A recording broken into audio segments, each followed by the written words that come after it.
Dr. Eric Kelly III and a host of phenomenal speakers from all around the globe for this 7-day virtual event that you don't want to miss.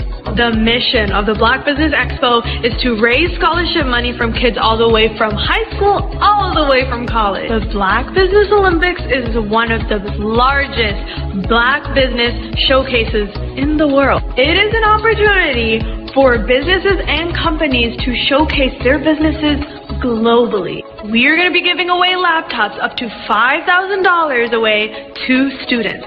Again, I'm Olivia Appleberry, the founder of 2 Cents Finance and one of the speakers for the expo. I am so excited to see you there. For more info, go to www.blackbusinessexpousa.com or call 919-308-9090 and hope to see you there.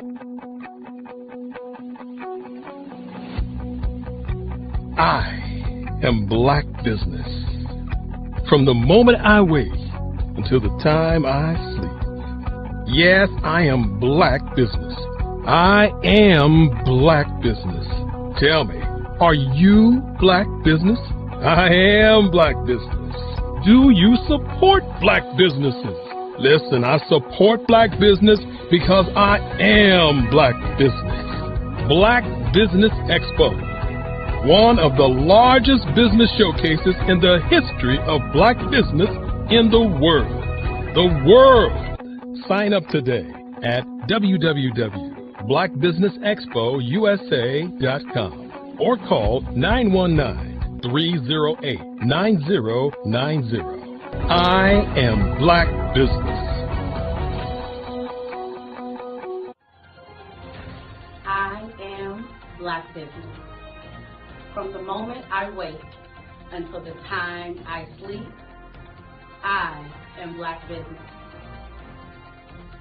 I am Black Business. Are you Black Business? I am Black Business. Do you support Black businesses? I support Black business because I am Black business. Because networking is a two-way street. I don't want to make one of the largest business showcases in the history of Black America in North Carolina. Join Dr. Eric Kelly III and a host of phenomenal speakers from all around the globe for this 7-day virtual event that you don't want to miss. The mission of the Black Business Expo is to raise scholarship money from kids all the way from high school all the way from college. The Black Business Olympics is one of the largest Black business showcases in the world. It is an opportunity for businesses and companies to showcase their businesses globally. We are going to be giving away laptops up to $5,000 away to students.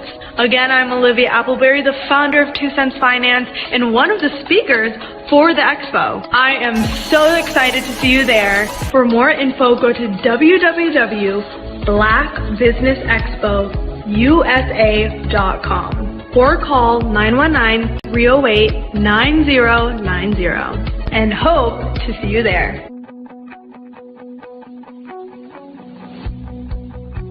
I am Black Business.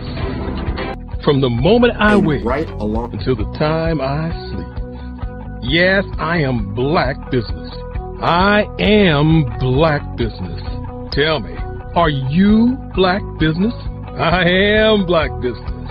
Do you support Black businesses? Listen, I support Black business because I am Black Business. Black Business Expo, one of the largest business showcases in the history of Black business in the world.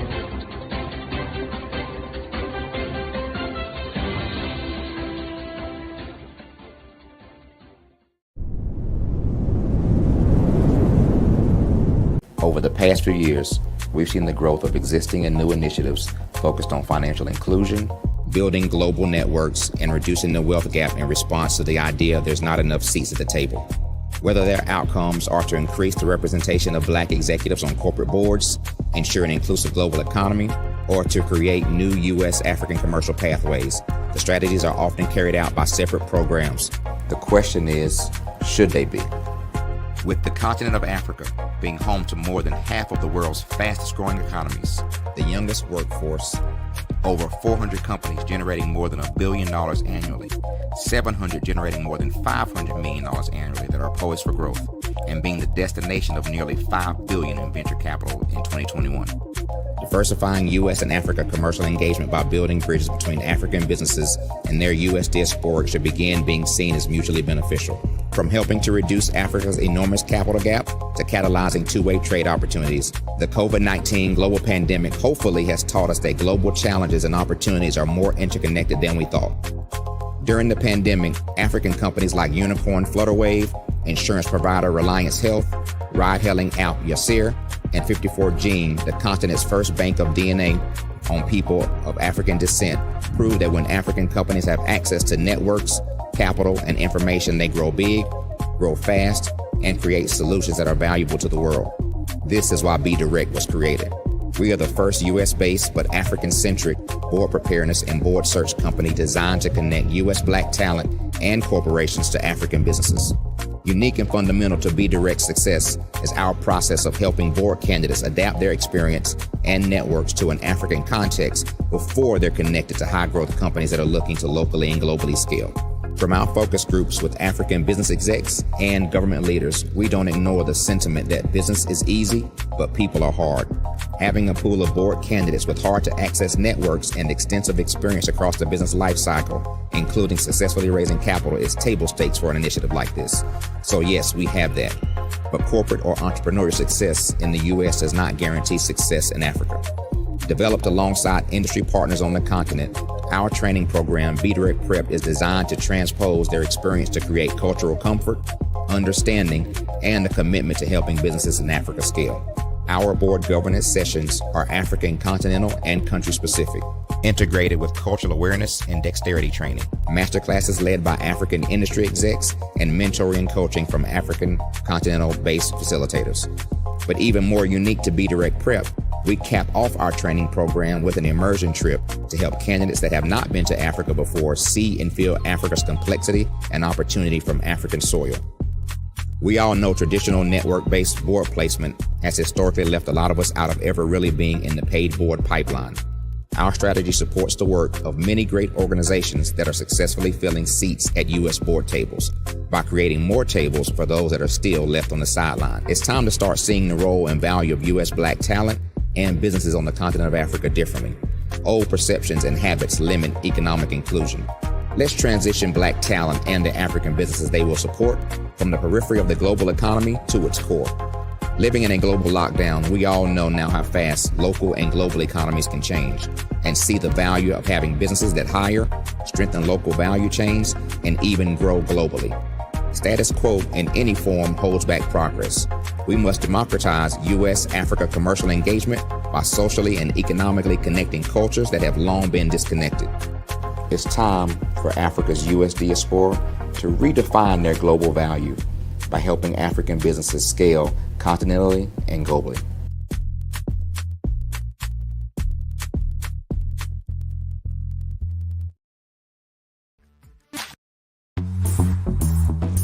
Attention all entrepreneurs and companies. Are you looking for reliable and efficient virtual assistants and back office support to help you manage your business tasks? Look no further than Superwoman Business Services. Our team of virtual assistants provides a full range of administrative support services, including operations management, social media marketing, and much more. We also offer website design services to help you create a professional online presence that reflects your unique brand. In addition to administrative support and website design, we offer business development and structuring services to help you grow your business and achieve your goals. We'll work closely with you to identify areas of improvement and develop a customized plan to help you reach your full potential. At Superwoman Business Services, we understand that running a business can be overwhelming and time-consuming. That's why we're here to help you fly high and achieve success. Our virtual assistants are highly skilled, experienced, and dedicated to providing you with the support you need to thrive. Come fly with us and take your business to new heights. Let us help you become the superhero entrepreneur you are meant to be.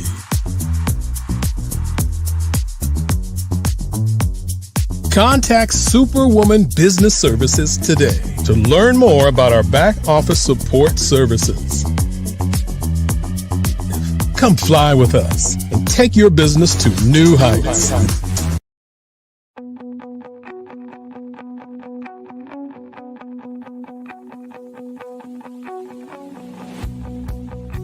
I am Black Business. From the moment I wake until the time I sleep. Yes, I am Black Business. I am Black Business. Tell me, are you Black Business? I am Black Business. Do you support Black businesses? Listen, I support Black business because I am Black Business. Black Business Expo, one of the largest business showcases in the history of Black business in the world. The world! Sign up today at www.blackbusinessexpousa.com or call 919-308-9090. I am Black Business.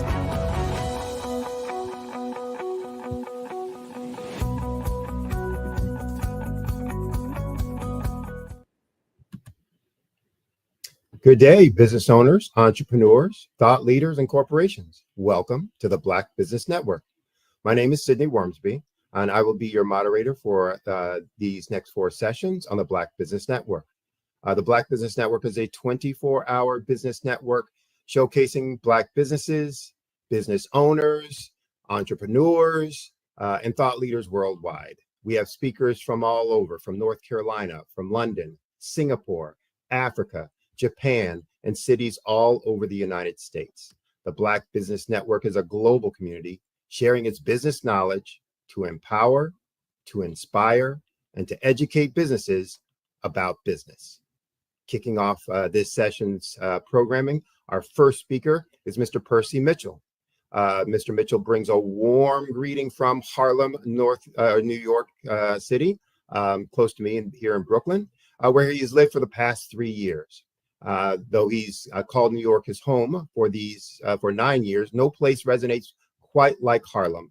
A University of Alabama graduate, we won't hold that against him, with a major in musical theory and theater. Percy has starred in various musicals, plays, and short films. Notably, he portrayed Edmund in Barefoot Shake's 2022 production of King Lear in Central Park, with Jim Shapiro in attendance. In 2018, Percy took on the iconic role of Malcolm X at Harlem's Ujamaa Black America Theater. This transformative experience, along with roles like Macbeth, Robert Martin in The Drowsy Chaperone, showcases his deep artistic range. Now, Percy invites everyone to support the exquisite 60th anniversary off-Broadway production of James Baldwin's Blues for Mr. Charlie. I present to you Mr. Percy Mitchell. Good morning, everyone. How are you? Good morning. Good morning. Good morning, Sydney. So you're in Brooklyn. I'm in Harlem. So we have a beautiful New York morning in front of us. Well, there's more sunshine up in Harlem. Brooklyn's still got a little cloudy overcast. Oh, right? yeah. The sun's trying to fight its way through, but it'll get there. It'll get there. So wonderful. Now you went to UA, University of Alabama? I did, in Tuscaloosa. Absolutely. Roll Tide. I gotta say it. That's the phrase. I know. Yeah. The connotation of the school is they have an interesting history, but for all of especially my Black people in Alabama, I always have to say the Roll Tide, for the spirit of all of our people that are still there fighting very hard for success every day. Definitely. My family's from Mobile, so down on the Gulf Coast. So wow. There's a lot of Roll Tide fans down there, but my brother went to University of South Alabama, so he'd give me grief if I didn't give U of Alabama, alumni a little grief. So, but welcome. Gotcha. Thank you. So I understand we're going to do a fireside chat. So if you're ready to go, we'll jump into it because the time goes fast and there's a ton of questions I have and probably a ton of things that people want to hear from someone who's living their passion and dream in the big city, in the Big Apple. So if you're okay with it, let's kind of jump into it. Absolutely. Yes, sir. All right. So you went to University of Alabama. Are you from Alabama or from somewhere else before that? So my parents are, they met each other when they were 10. Both sides of my family attend the same church in a small town called Florence, Alabama. It's about 40,000 people. We have the University of North Alabama there. So you mentioned your brother going to University of South Alabama. I'm from North Alabama, a lot smaller communities, very intimate church communities. My mother and father both joined the military at 18. My mother is Army, my dad is Navy, and they moved to Tokyo, Japan, where my sister and I were born. I was born in 1992, my sister in 1990, and we lived in Tokyo until we were 3.5, 4 years old. And then we moved to Honolulu until for about 3.5, 4 years. And then we started on a trail back to the South, living in Houston, Texas, Meridian, Mississippi, Jacksonville, Florida is where my dad also lived post-retirement. And my sister and I ended up moving back to Alabama when my parents divorced when I was 11. So I'm from Alabama, but I was born overseas and I was brought back to Alabama to my home family. Yeah, when I was about 11 or 12. I know that lifestyle. I'm a military brat also. So Awesome. My dad was, career Air Force. So the moving around, living overseas, I get it. And it sounds like, well, for me, I kept moving as an adult, but it sounds like you found a home in Harlem. Yes, sir. I moved to New York 9 years ago. I lived in Bushwick, Bed-Stuy, Jamaica, Queens, Washington Heights. These are all New York neighborhoods that are not Manhattan because, mind you, Manhattan is pretty expensive, as we all know. During the pandemic, however, I found the most beautiful space. The street that I live on is actually the last street that Maya Angelou, the famous Maya Angelou, as we all know. She lived on this street in Harlem. I live in front of a park called, it's Mount Morris Park / Marcus Garvey Park. Right. There was a documentary called Summer of Soul on Hulu that Questlove produced. And it was basically known as a Black Woodstock in the 1960s, where around, they said 300,000 people gathered in Harlem for a Black Woodstock that had the likes of Mahalia Jackson, a young Stevie Wonder, a young Gladys Knight. They were all gathered at the park in front of my house. So I do feel the area I'm in is a deeply historical, deep cultural, deep artistic Black center. Absolutely. I love this place. Like my block is amazing. For those who have not seen that documentary, please, you need to take a look at it. It is powerful, not only in terms of the collection of not only famous, but infamous and historical performers that were there, but the reason that they were there and the messages that they were giving. So thanks for bringing that up.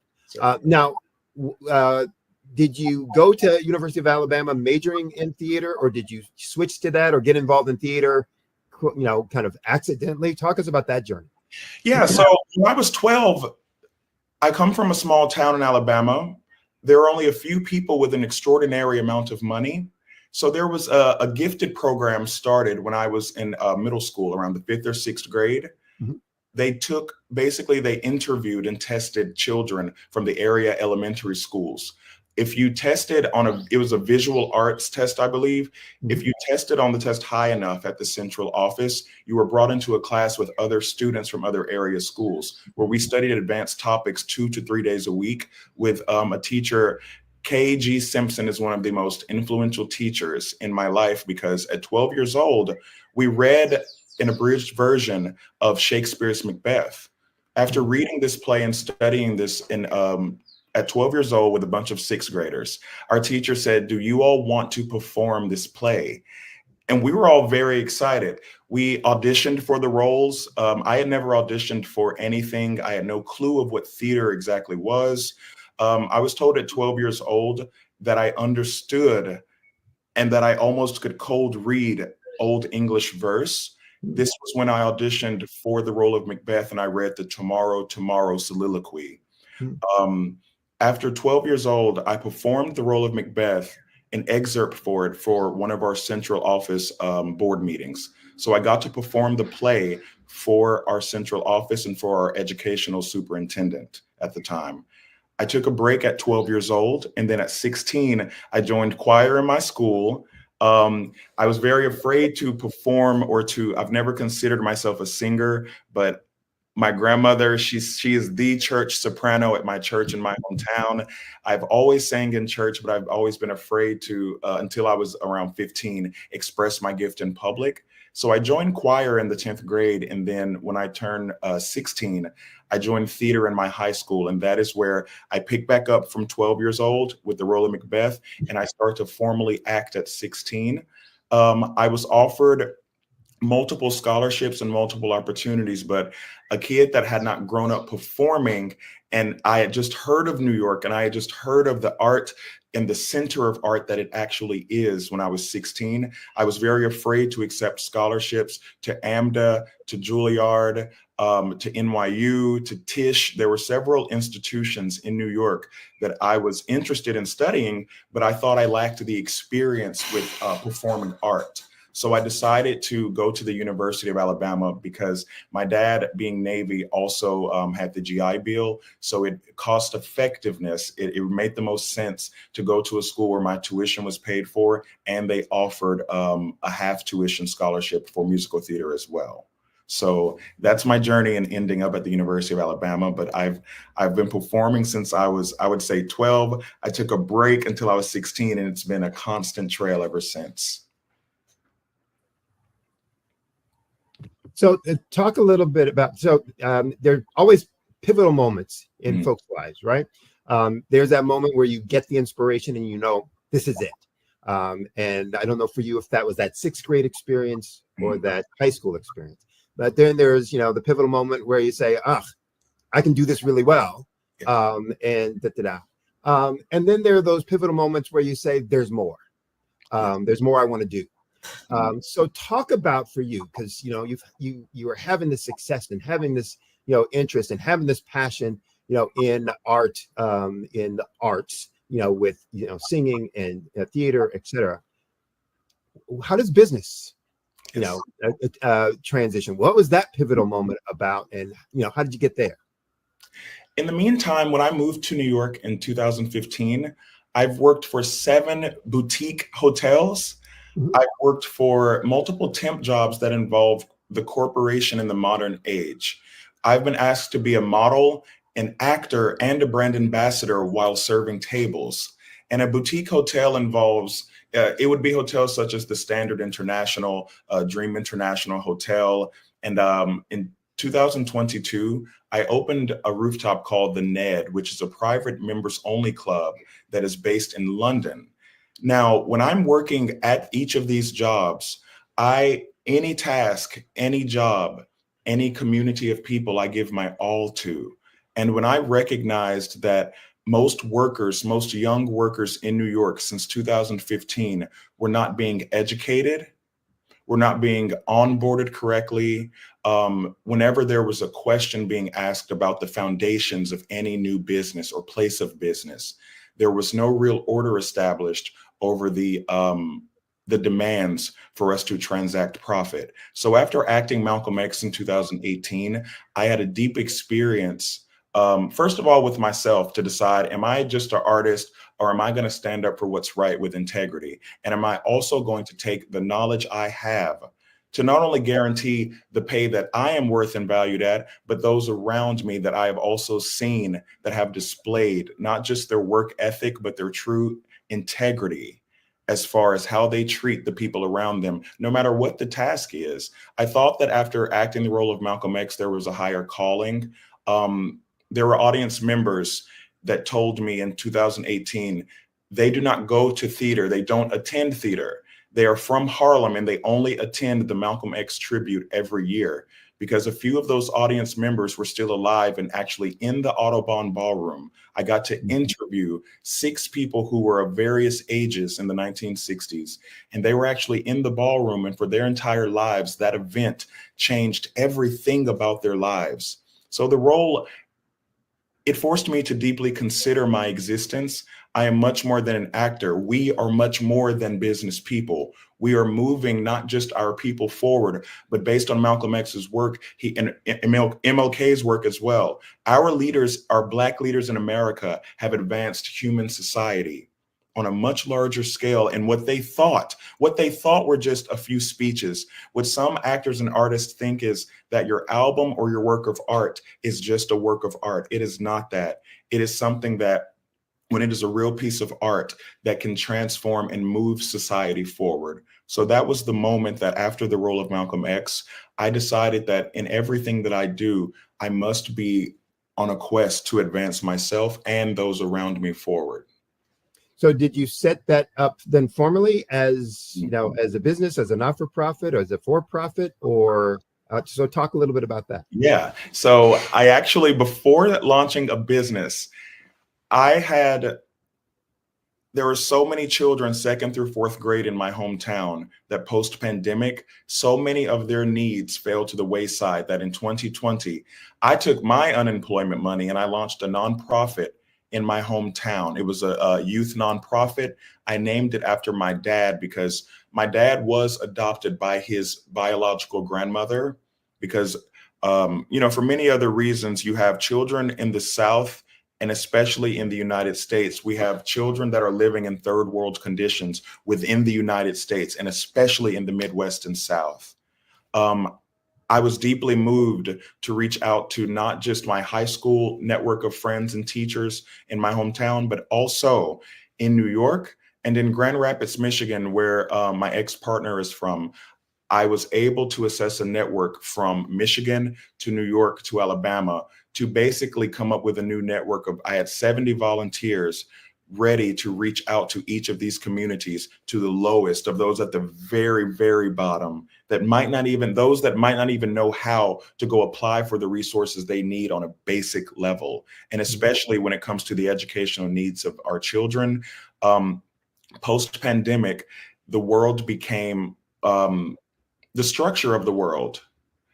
The walls are not closing in, but we have to recognize the movements taking place in the world, and we have to be ready to create the space where the space is needed, especially for those disadvantaged. So I launched a nonprofit. I was met with quite a lot of opposition from the nonprofit sector of my hometown and our city council. And the main point was, you don't have any money to give away. You're just trying to situate and distribute resources. And this was a real point at the meeting at our mayor's office.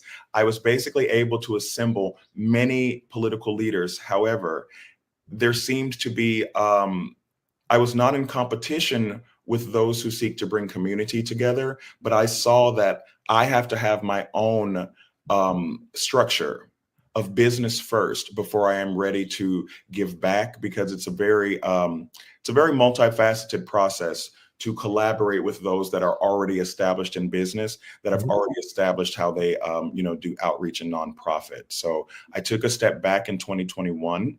I still have the nonprofit, but I have stepped back and I let each of my constituents know in my hometown, yes, we are going to do some fantastic plays, movies, and media that is going to be the real foundation for what these children need. So I decided to step back in 2022 and repivot to assessing what this company is today. Okay, so talk about what it is, because that's a fascinating story, and I'm sure there are a lot of folks who can relate to the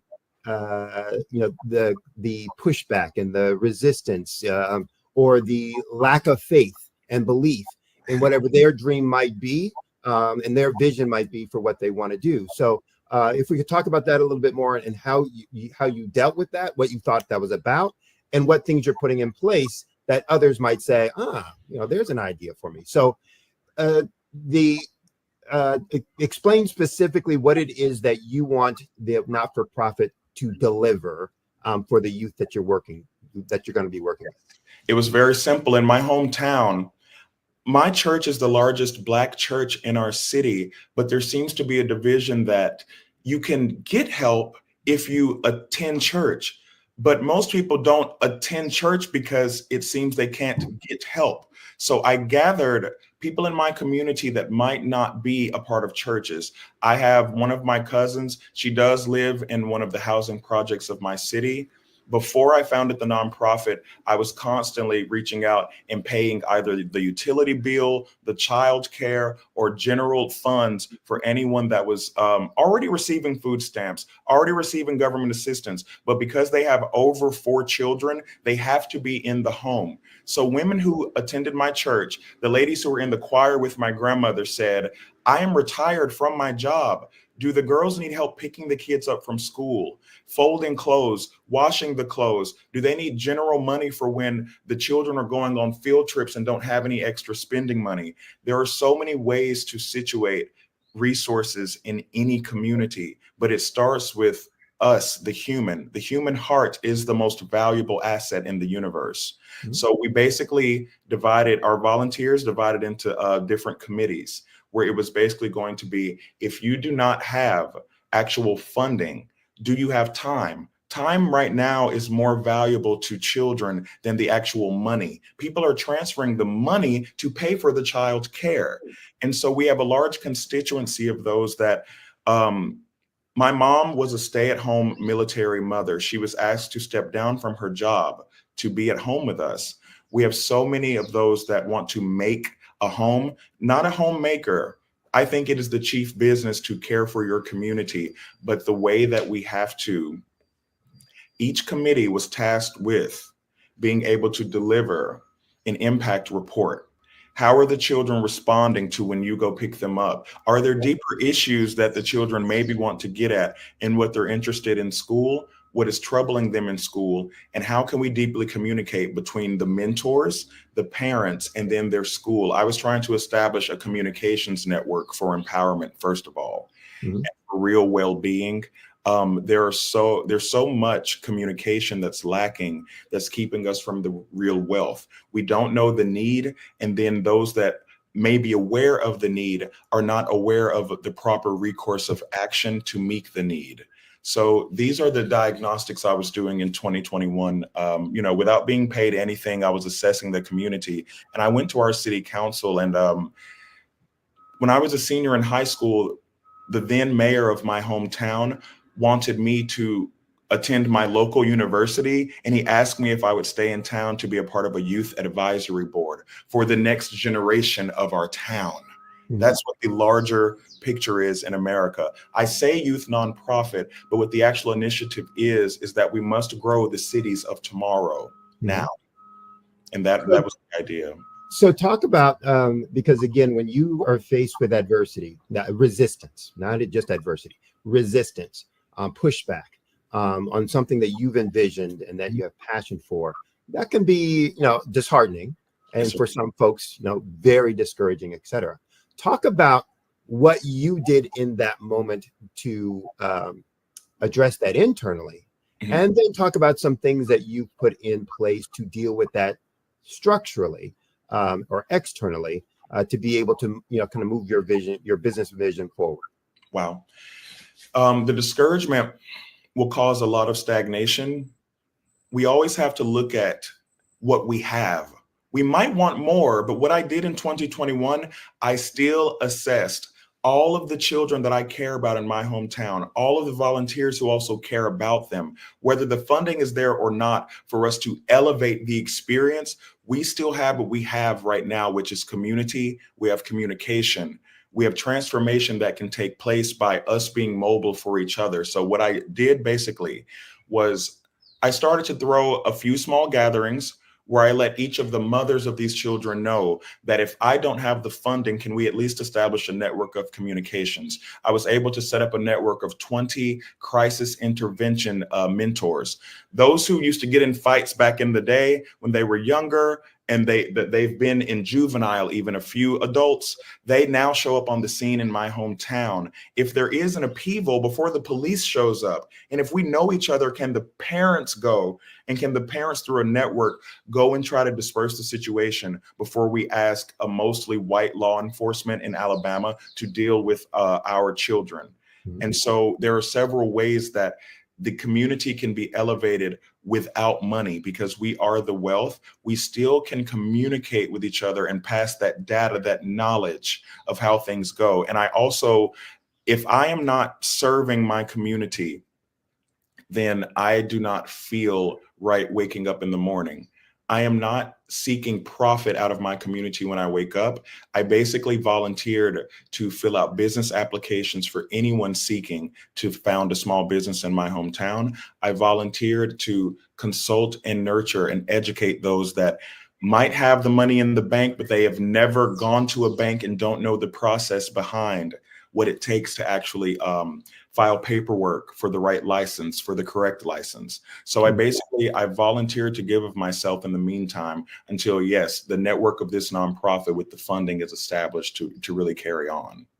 So you brought up a significant point that I want to really highlight and stress to folks out there, because you talked about, you went forward after getting the pushback and the resistance with the things that you could do that cost no money. And this is, I think, a place where so many, especially startup businesses, but I do coaching and consulting for businesses at all levels: startups, pre-revenue, startups, early revenue, businesses that have been in place and operating for 20 plus years, those who are doing pretty well but want to transition up. And the one thing that always is pervasive in the minds of business owners is, I can't grow, I can't do what I want unless I get a loan, I get some new equipment, I get a new, it's always about something that they don't have. And, Yes. One of the things that's important for us to understand is, and the empowerment of, what can I do with no help and assistance, which usually is about process, procedures, behavior changes, etc. And that you talked about that in your feedback and your response right there, which I hope people heard. And if not, get the link, go back and watch this again, and listen to the fact that you did the things that you could do that cost no money, that are still having positive impact and still moving your vision forward. And I think that's an important lesson for folks out there to really hear and to put into place. So what it also does, Percy, is it gives you that portfolio of successes that when you're asking for money, you can say, and here's what I did with nothing. Yes. Here's what I did with no money, no help, and if I can do that with nothing, think of what I can do if you are supporting me with funds, with resources, et cetera, et cetera. So it's beneficial in both ways. So talk about, you now go back to New York, you're doing stuff. Talk about the things that you are putting in place for that business opportunity now, or the things that you are strategizing about that you need to have in place, for that to, continue on. So basically, after leaving Alabama in 2021, we are in the post-pandemic world. After seeing the courage, and to me, the word bravery is courage plus hope, to see the bravery of most Black women in my life, especially landing in the city. Since being here in 2021, my best friend, who is also my business partner, she has her master's in directing. Another one of my friends, she has her master's in photography. Another female has her master's in media studies.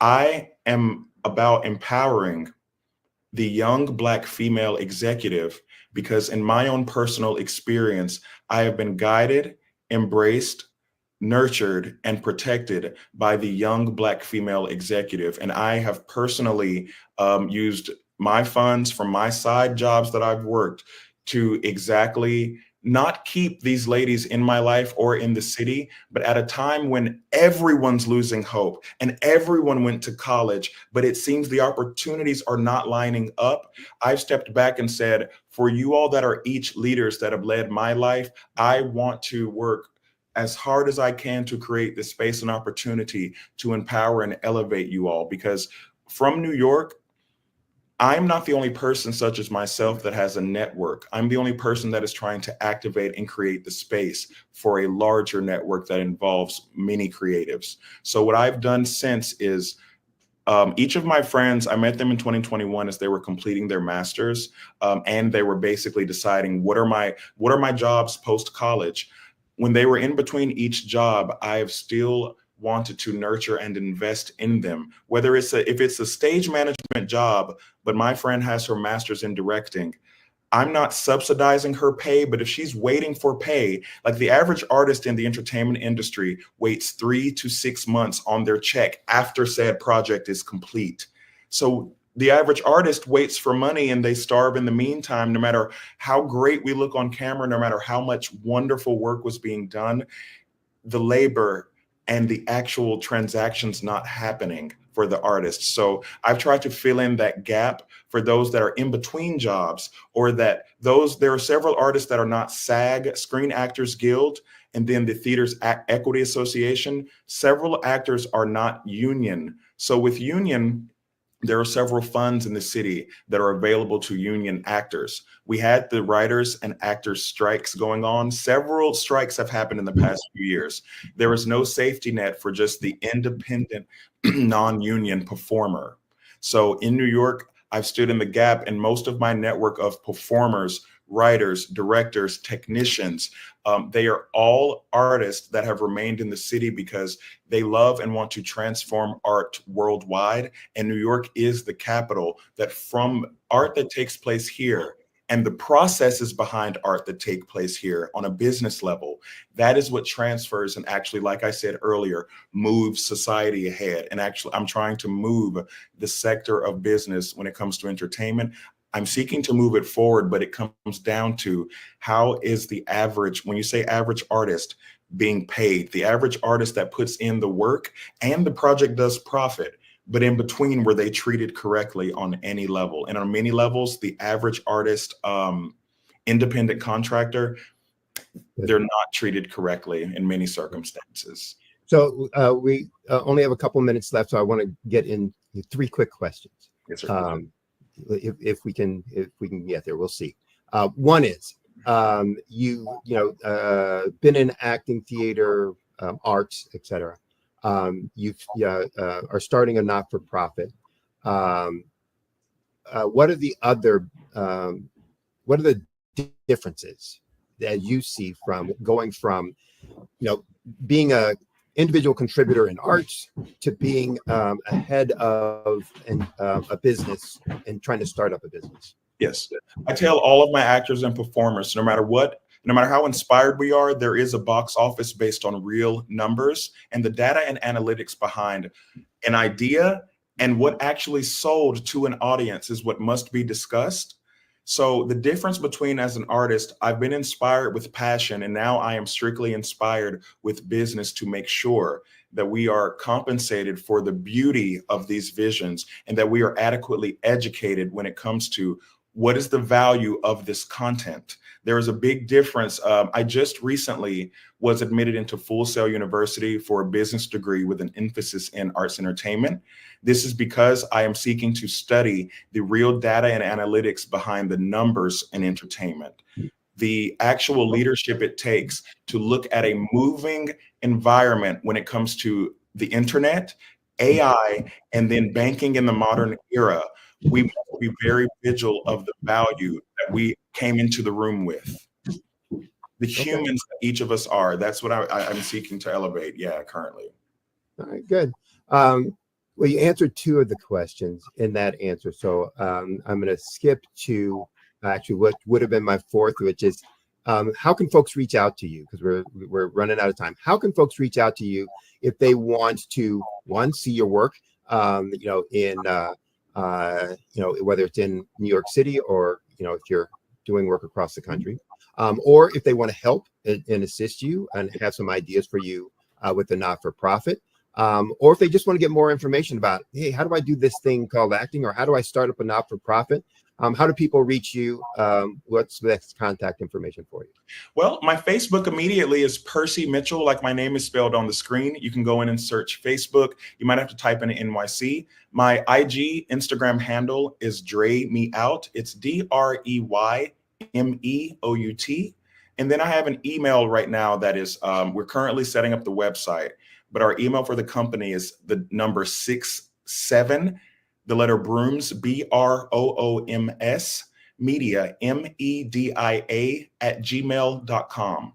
please email me with any inquiries. I would love to get into Blues for Mr. Charlie and what we have planned and the funding that we are still seeking. We have a wonderful venue on 54th Street that is the Off-Broadway theater that several Hollywood actors have been discovered at. We need $3,900 to book the space.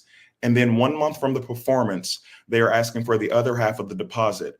This Off-Broadway theater will give every actor an actual off-Broadway credit. It is a 125-seat house that is in the theater district in Times Square. So it will be considered an off-Broadway production.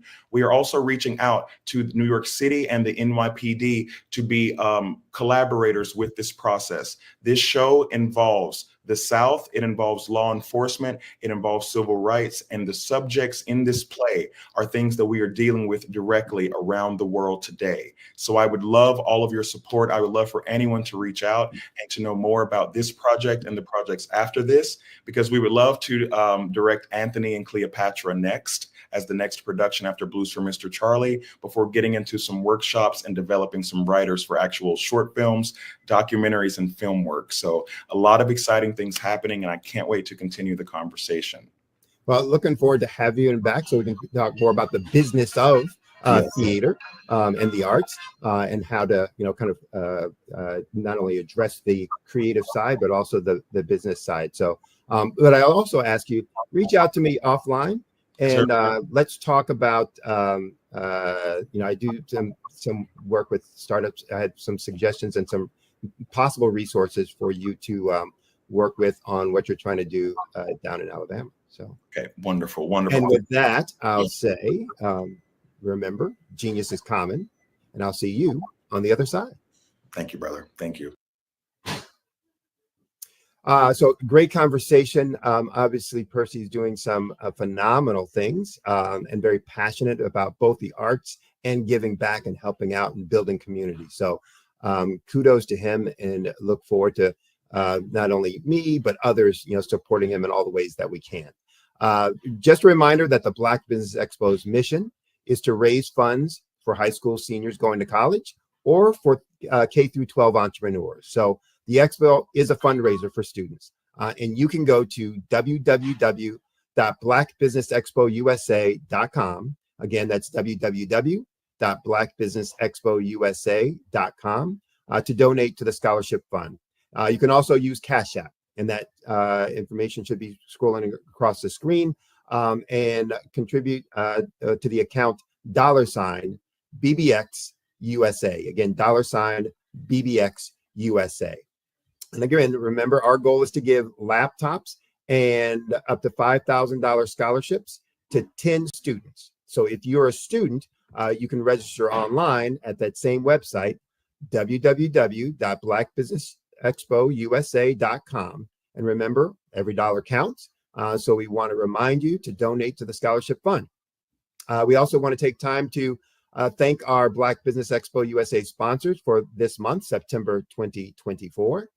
Those sponsors include NC100, Suede Soul, Carolina, Virginia Minority Supplier Development Council, Step Management, Margie McLean Foundation, Inc., Genius is Common, RTV, Executive Women Success Institute, The Quality Coaching Company, Superwoman Business Services, The Creative Force Studios, Lee Entertainment, Black Business Olympics, Artistic App Design, and Black Business Expo USA. Thanks for listening. Look forward to more programming coming right up. And remember, genius is common, and I'll see you on the other side. Why do I do what I do? My life coach asked me that a few years ago, and she said, Tony, what's your why? And I told her, and she said, girl, you've already accomplished that. Perhaps you need a new why. Hi, Tony Harris, Amy Hoydu with Say It Said Marketing, one of your students, and just wanted to say thank you, Tony Harris, for spending so much time with me and giving me that boost in my business that I so drastically needed.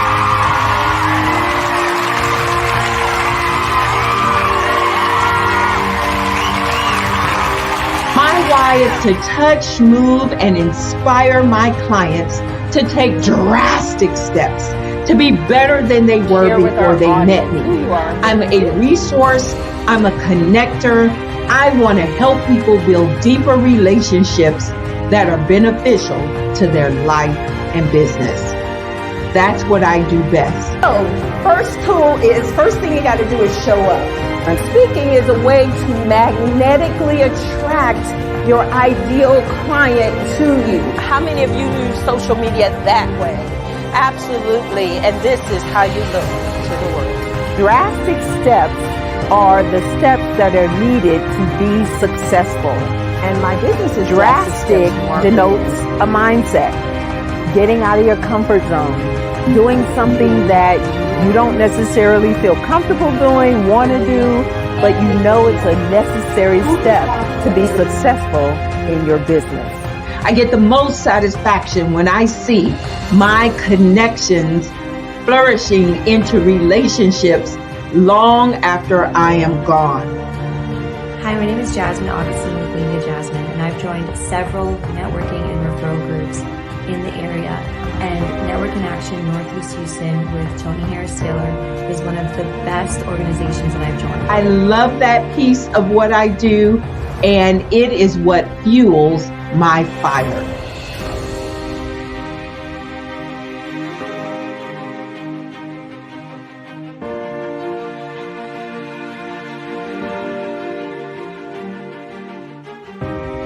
My name is Tony Harris Taylor, saying take a drastic step today for a fantastic tomorrow.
Dr. Eric Kelly III and a host of phenomenal speakers from all around the globe for this 7-day virtual event that you don't want to miss.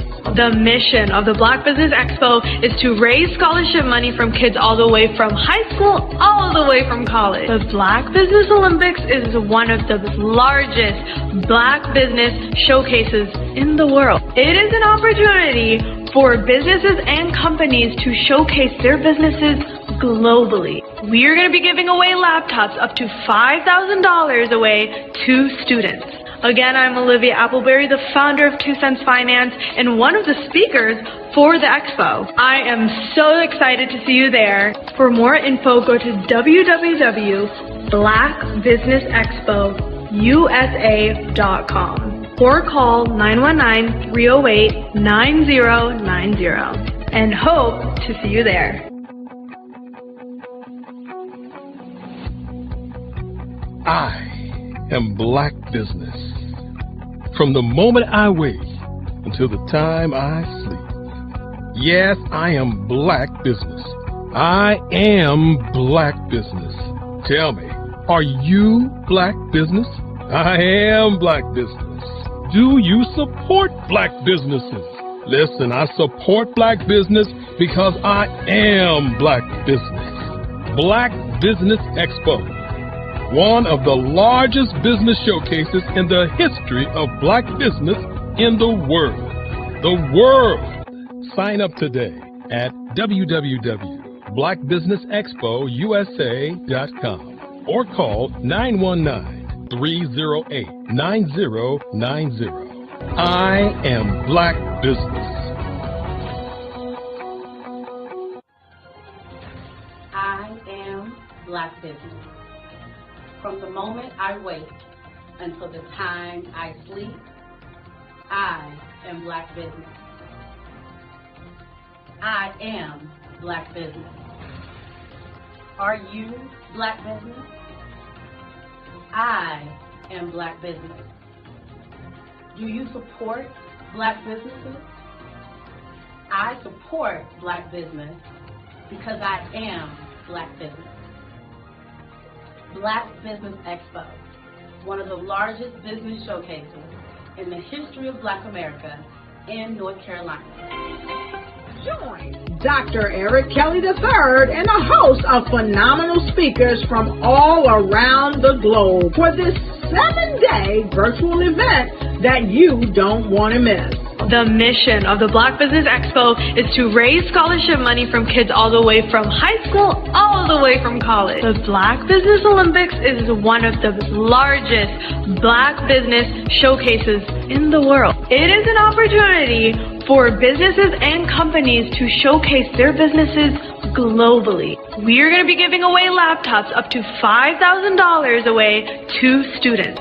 Again, I'm Olivia Appleberry, the founder of 2 Cents Finance and one of the speakers for the expo. I am so excited to see you there. For more info, go to www.blackbusinessexpousa.com or call 919-308-9090 and hope to see you there.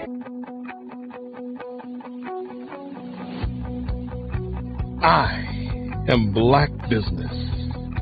From the moment I wake until the time I sleep. Yes, I am Black business. I am Black business. Tell me, are you Black business? I am Black business. Do you support Black businesses? Listen, I support Black business because I am Black business. Black Business Expo, one of the largest business showcases in the history of Black business in the world.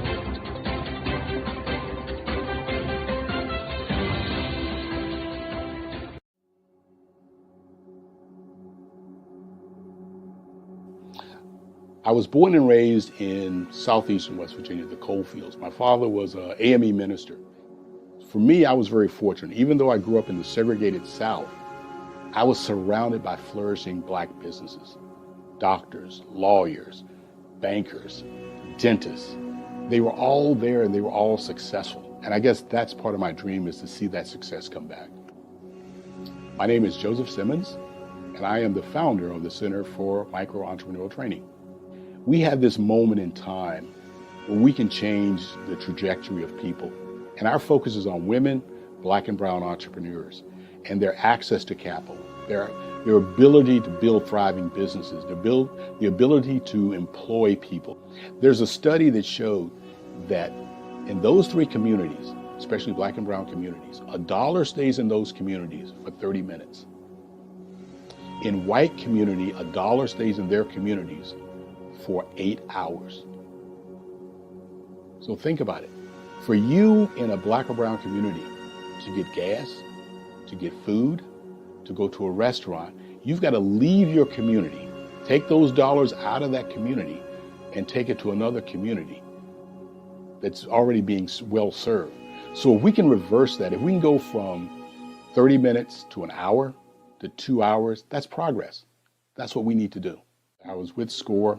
And then in May of 2020, of course, the events happened in regards to the murder of George Floyd. The other thing that I was experiencing was the denials of federal funds for small businesses. And it revolved around one thing. These businesses were not being prepared for grants and for government programs. And I came up with the idea for the Center for Micro-Entrepreneurial based off those 2 things. Morgan Stanley had a report out in 2020, first quarter, and it talked about there were 3 groups that were massively devastated by COVID-19 on their business. That was 1, women, number 2, Black, and number 3, brown entrepreneurs. The research showed that they had less cash on hand, they had less opportunity to go into a bank and get money, and they were very dependent on family and friends to keep their business up and running. If we can focus on those three groups, then we can have a dramatic impact on our communities. Really, the focus is on three areas. And those three areas are: one, the people; number two, the courses; and number three, a support network. Here at CMAT, we will provide you with the fundamentals for generational success. And you will be creating a vibrant community by attending our 5-day immersive training course.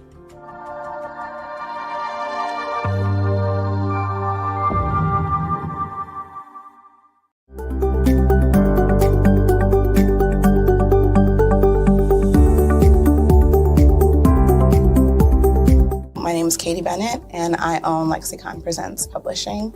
We are a publishing and media company that helps you take your story and share it with the world.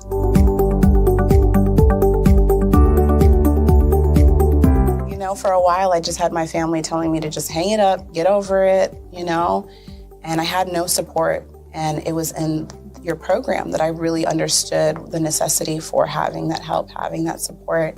And so now I actually feel like a CEO as we scale, as our clientele changes, as my company is opening doors for other people to, you know, take care of their families.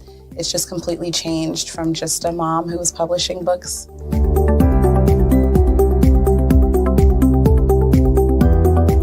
I was at a point where my job, although it was paying really well, wasn't enough.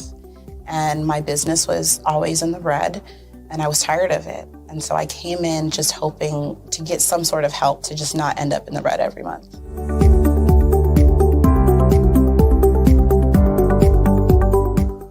Ooh, wow. Okay, so there was one in particular, I cannot remember his name, but he asked me, he said, why are you in business?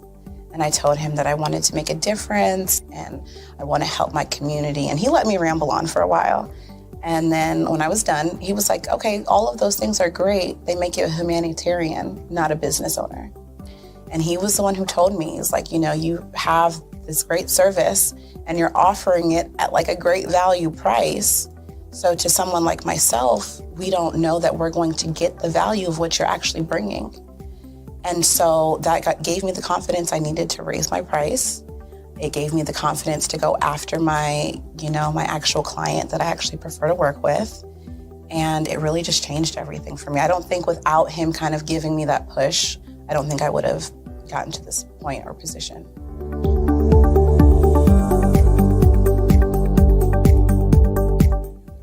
Wow, the benefits is just having a coach that holds you accountable. They set goals with you. That's been my favorite part. She has amazing experience, you know, and so she brings her strategies and her ideas, and she helped me narrow down, what services I actually wanted to offer, how I could actually continue to offer it, how many clients at one time could I have. All of the information that she's given has just really transformed my entire company. And so I know I would have never gotten to where I am today and having some of these partnerships that I'm, having now without her help.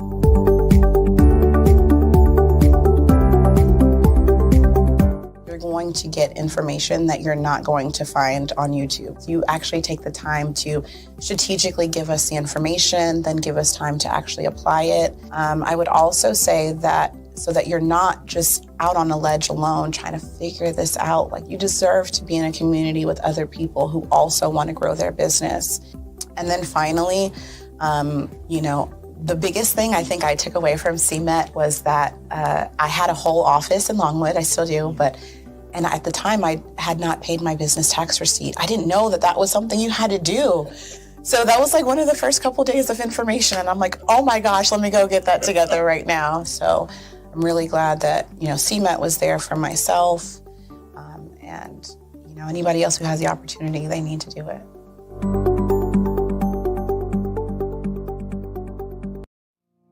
Did you know that approximately 333.34 million businesses exist today, according to a report from 2021? And you may be one of those businesses, or maybe you're not in the business market yet, but you're aspiring to be a business owner.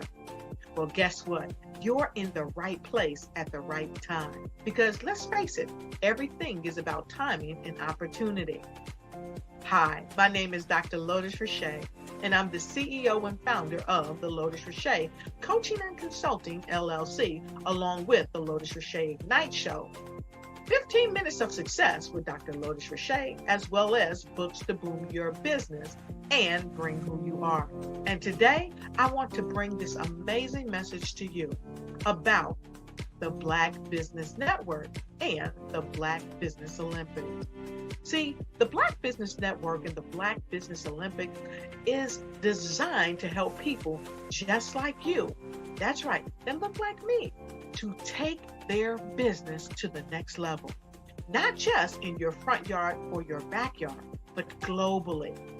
The Black Business Network and Black Business Olympics is designed not to just help you survive, but to help you thrive.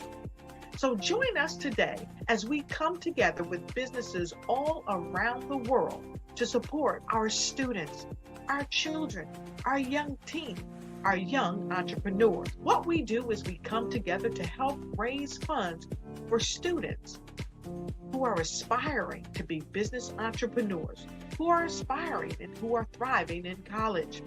We endow them with a wonderful opportunity to gain scholarship of either a laptop or several thousands of dollars.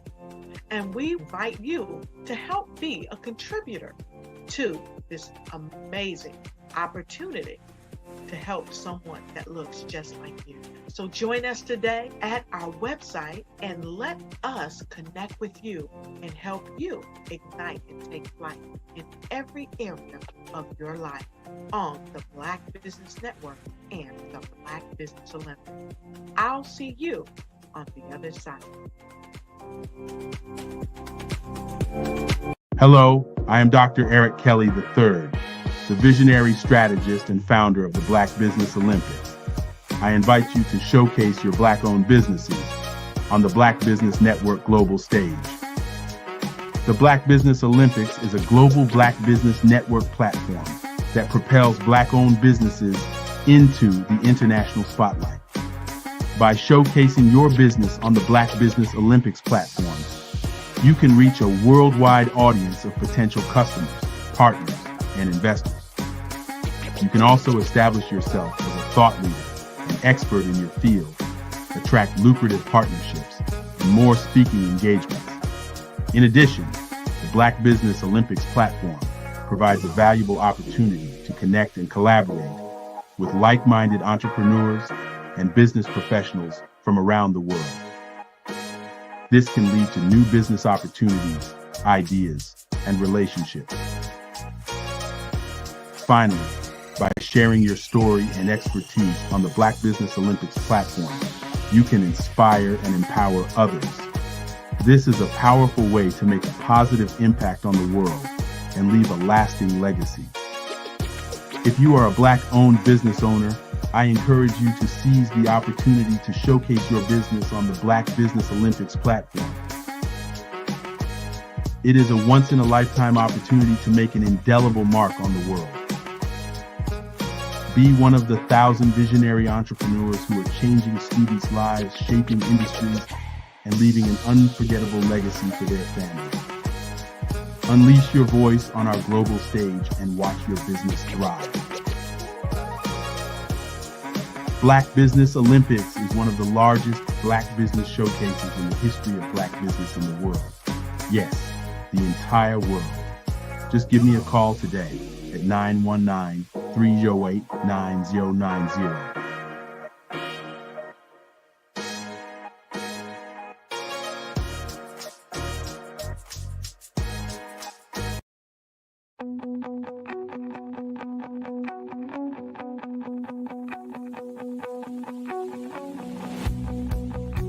I am Black Business. From the moment I wake until the time I sleep. Yes, I am Black Business. I am Black Business. Tell me, are you Black Business? I am Black Business. Do you support Black businesses? Listen, I support Black business because I am Black Business. Black Business Expo one of the largest business showcases in the history of Black business in the world. The world! Sign up today at www.blackbusinessexpousa.com or call 919-308-9090. I am Black Business.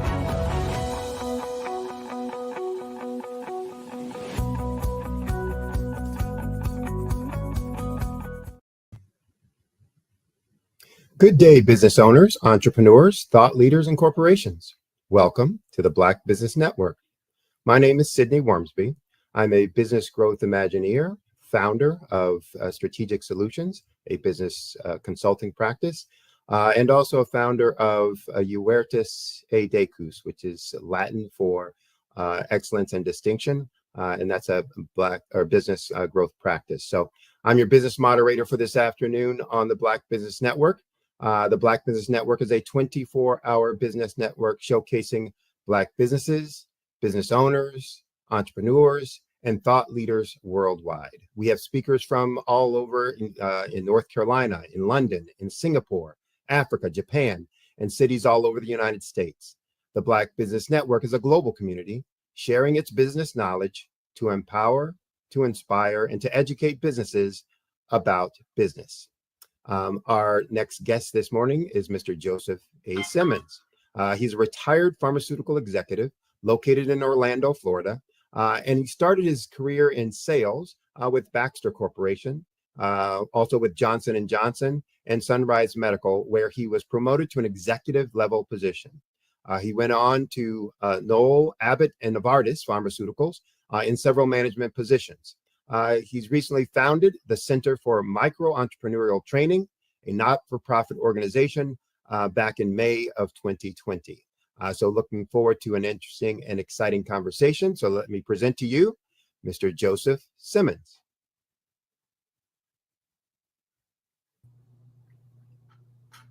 Good morning. I think I said afternoon. Boy, it's been a long day already, hasn't it? Jeez Louise. Well, in your intro, you talked about, all the different, your global organizations. So guess what, Sydney? Somewhere in the world, it is afternoon. It is afternoon. That's right. It's like, I just got off a call from. I was actually on last night with a client from India, not Pakistan. Sorry, from Pakistan, and I realized what time it was for where I was. I'm like, wait a second, it's midnight where you are. Yes. Yeah. And yeah, it gets to be that way sometimes. Like, where is it? What time am I? Well, welcome. It's the first time I'm meeting you, so it's great to meet you. You have an extraordinary background, so I understand we're going to do a fireside chat, and I'm looking forward to getting into it. So, don't know if you're ready. Sydney, I was in sales. I'm ready to go. Okay. All right. Good. Because this time always goes so fast, and so want to jump into it so people get the benefit of your experiences, et cetera. So, first and foremost, you have a career in sales leadership, sales management, executive business leadership. Talk a little bit about it seems, all of it was in the pharmaceuticals. How did you get to that industry? Was that something, that you wanted to do while you were in college? Came to accidentally? Talk a little bit about that. Well, God bless my mother and father. They were very patient with me, but strangely enough, Sydney, my mother always provided me with magazines, business magazines. So whether it was Forbes, Newsweek, Wall Street Journal, she would always kind of give me these magazines, and I had an affinity for it. So I really, when I went to college, I was a political science major because I had aspirations of going into politics, behind the scenes, not being the front man. And my father was a minister. So I had a father who had the gift of gab, and I had a mother who was very practical and very logical. So it only made sense for me to go into a sales career, right? And so, yeah, that's how I started. My sales career was basically, it was just one of happenstance. They looked at the competencies and the skills that I had, and they said, you would be great for this. And I took off into a sales career, and it taught me a lot. It taught me a lot in regards to people skills. It taught me a lot in regards to, what motivates people. obviously I was motivated by achievement. I wanted to be successful. My parents were, I look back at my lineage, my grandparents on my father's side were slaves and they were just freed. And then my father had probably a 6th grade education, my mother a 3rd grade education. But they had this sense of they wanted a better life for Joseph Simmons, their son. And so I always had this drive to exceed their expectations in regards to whatever I did. So as you just read off, I started out in medical devices and then moved over to pharma. And there was always this friction and this bumping with medical device and pharma. We looked down on pharmaceutical people because we didn't think they sold. In the medical device business, it's very aggressive, it's feast or famine. So there's this attitude of, I'm all that by being in medical devices. But, there's this, in the 90s, there's this up and down in regards to medical devices. If you lost a contract with a hospital, it's a zero-sum game. And I was approached twice by individuals say, Joe, you'd really be great in pharma. And I was like, I don't know if I want to make that move. You guys, all you do is go into doctors' offices and, drops things off and do lunches. I'm out here really selling, I just that attitude.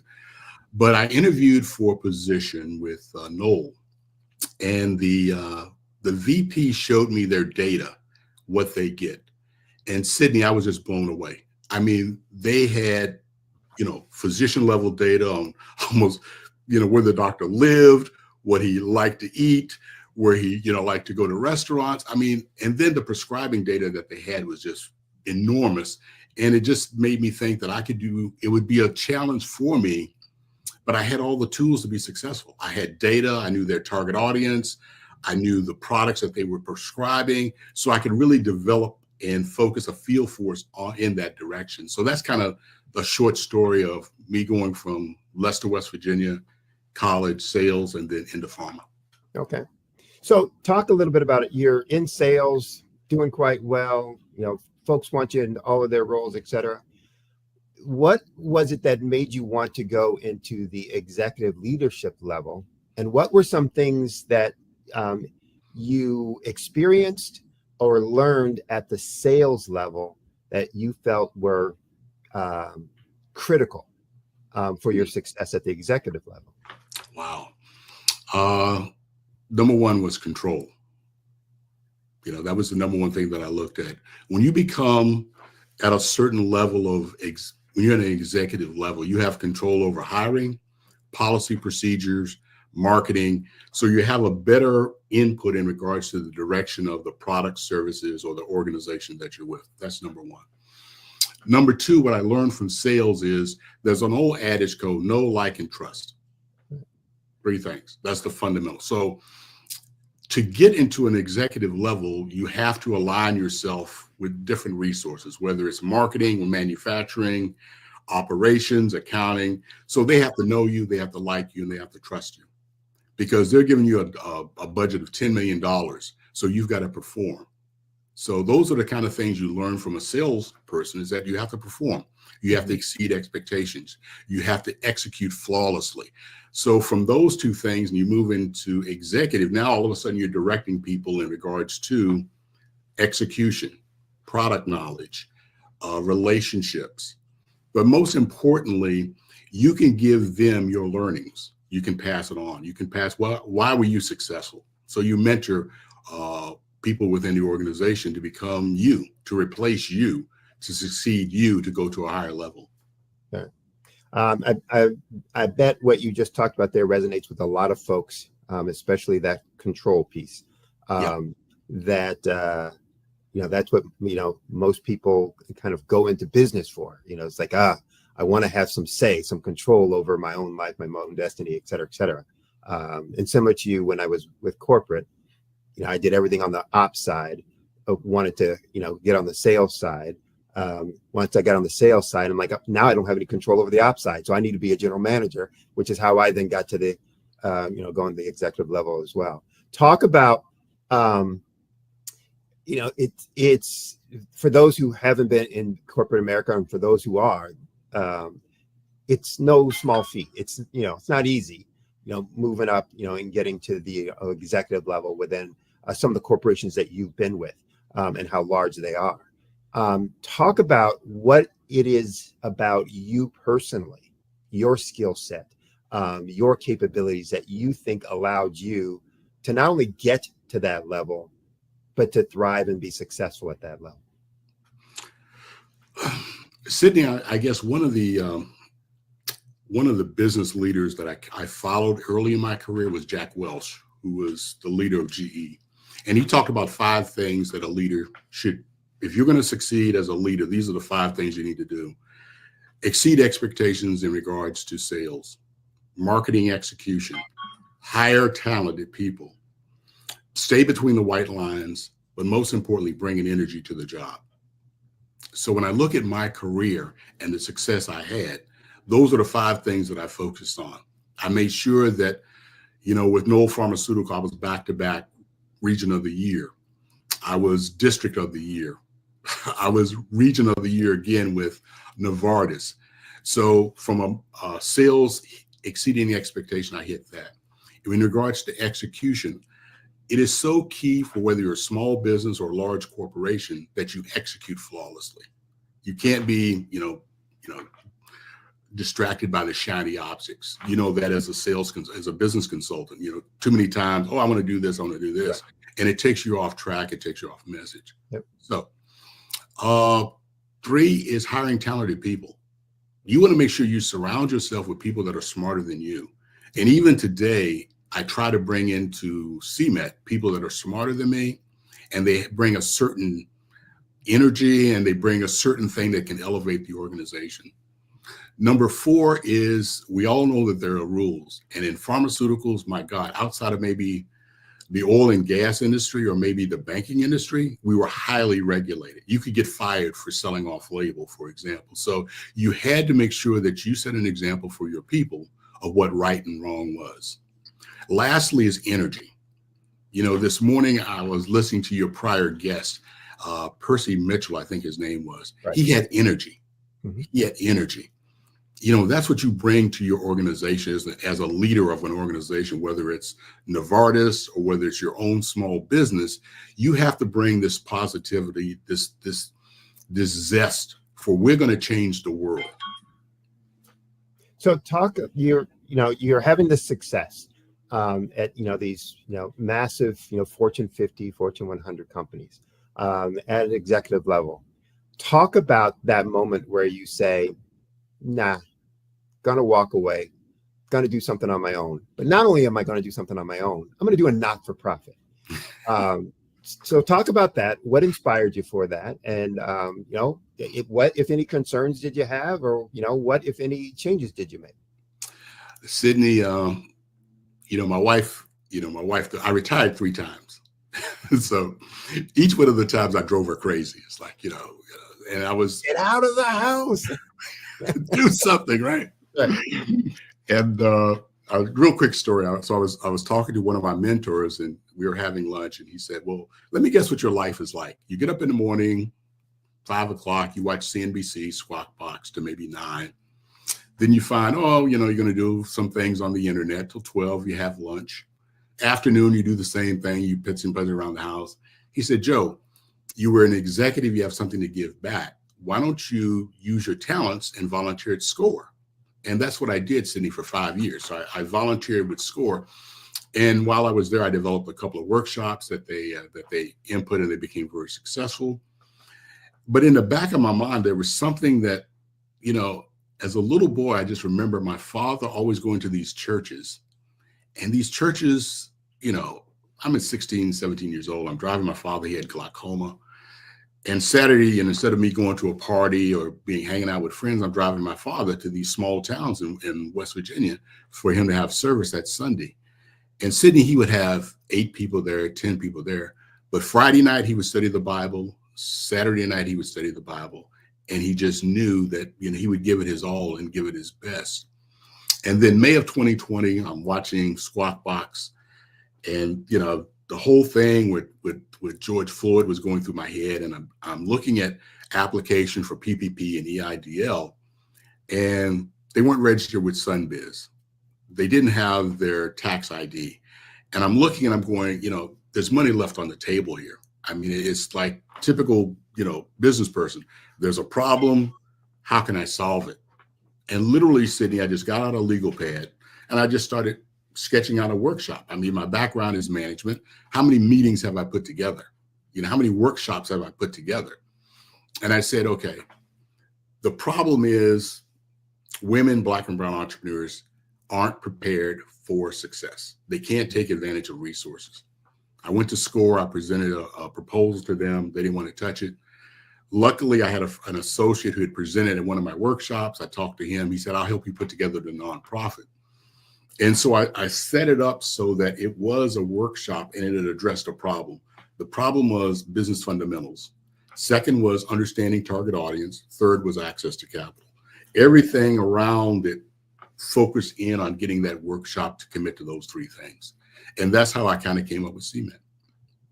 It's sometimes when I'm doing this, I hear themes.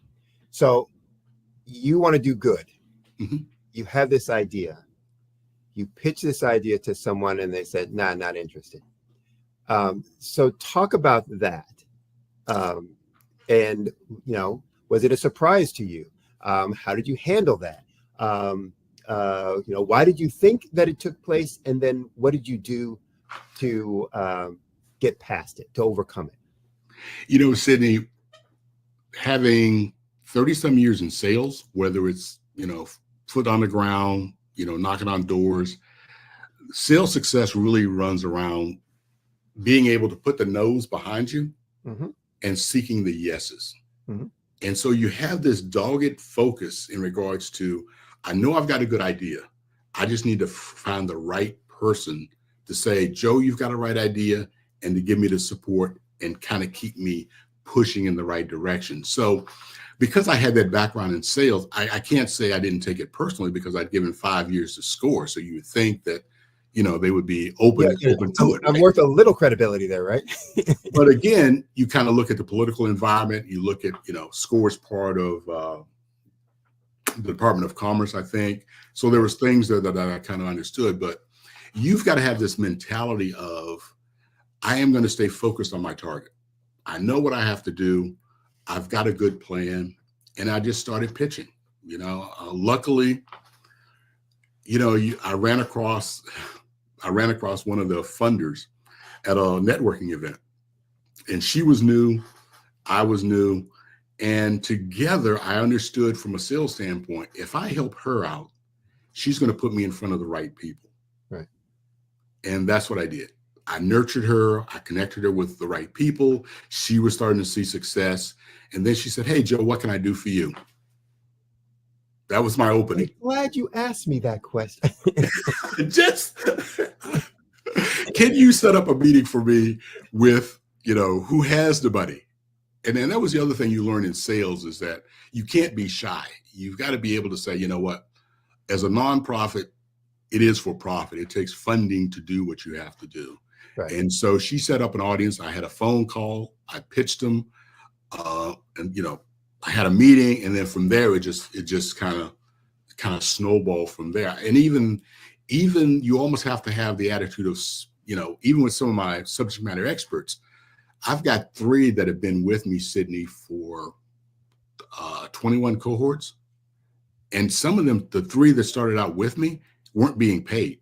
There was no stipend. So they believed in the mission, which really reinforced my need to say, you know what, I've got something here, but I need funding to really make it happen, to support these entrepreneurs, but also support the subject matter experts. I do a workshop around kind of mastering finances, et cetera. And one of the things I always talk about is that the goal of business is not about making money, a profit, it's about, meeting or exceeding the needs of your client base. However, financials become the way we measure success, how well you're doing that goal, how well you're meeting that. So revenue is a measure of how well you're meeting that need. Profit, or surplus in the case of a not-for-profit, is a measure of how long you'll be able to do that. And so I think there's excellent lessons from what you're talking about there. But a key one, again, I want to just, so people don't go by it too fast, was your persistence when you heard no. That you're going to always have obstacles, even when you're doing something great. or you believe something is great, and here you're trying to do something, great, noble for others, etc. And you're still going to have people who say, I don't believe in it. I don't think you can do it. I don't think it's possible. I don't think it's worthwhile. And there's this determination that you have to have, this inner discipline that you need to show, that says, I'm going to stick to my plan. I'm going to stick to my objective, and to move forward with that. So hopefully people out there will hear that and resonate with them, because they will experience it at some point, in their journey.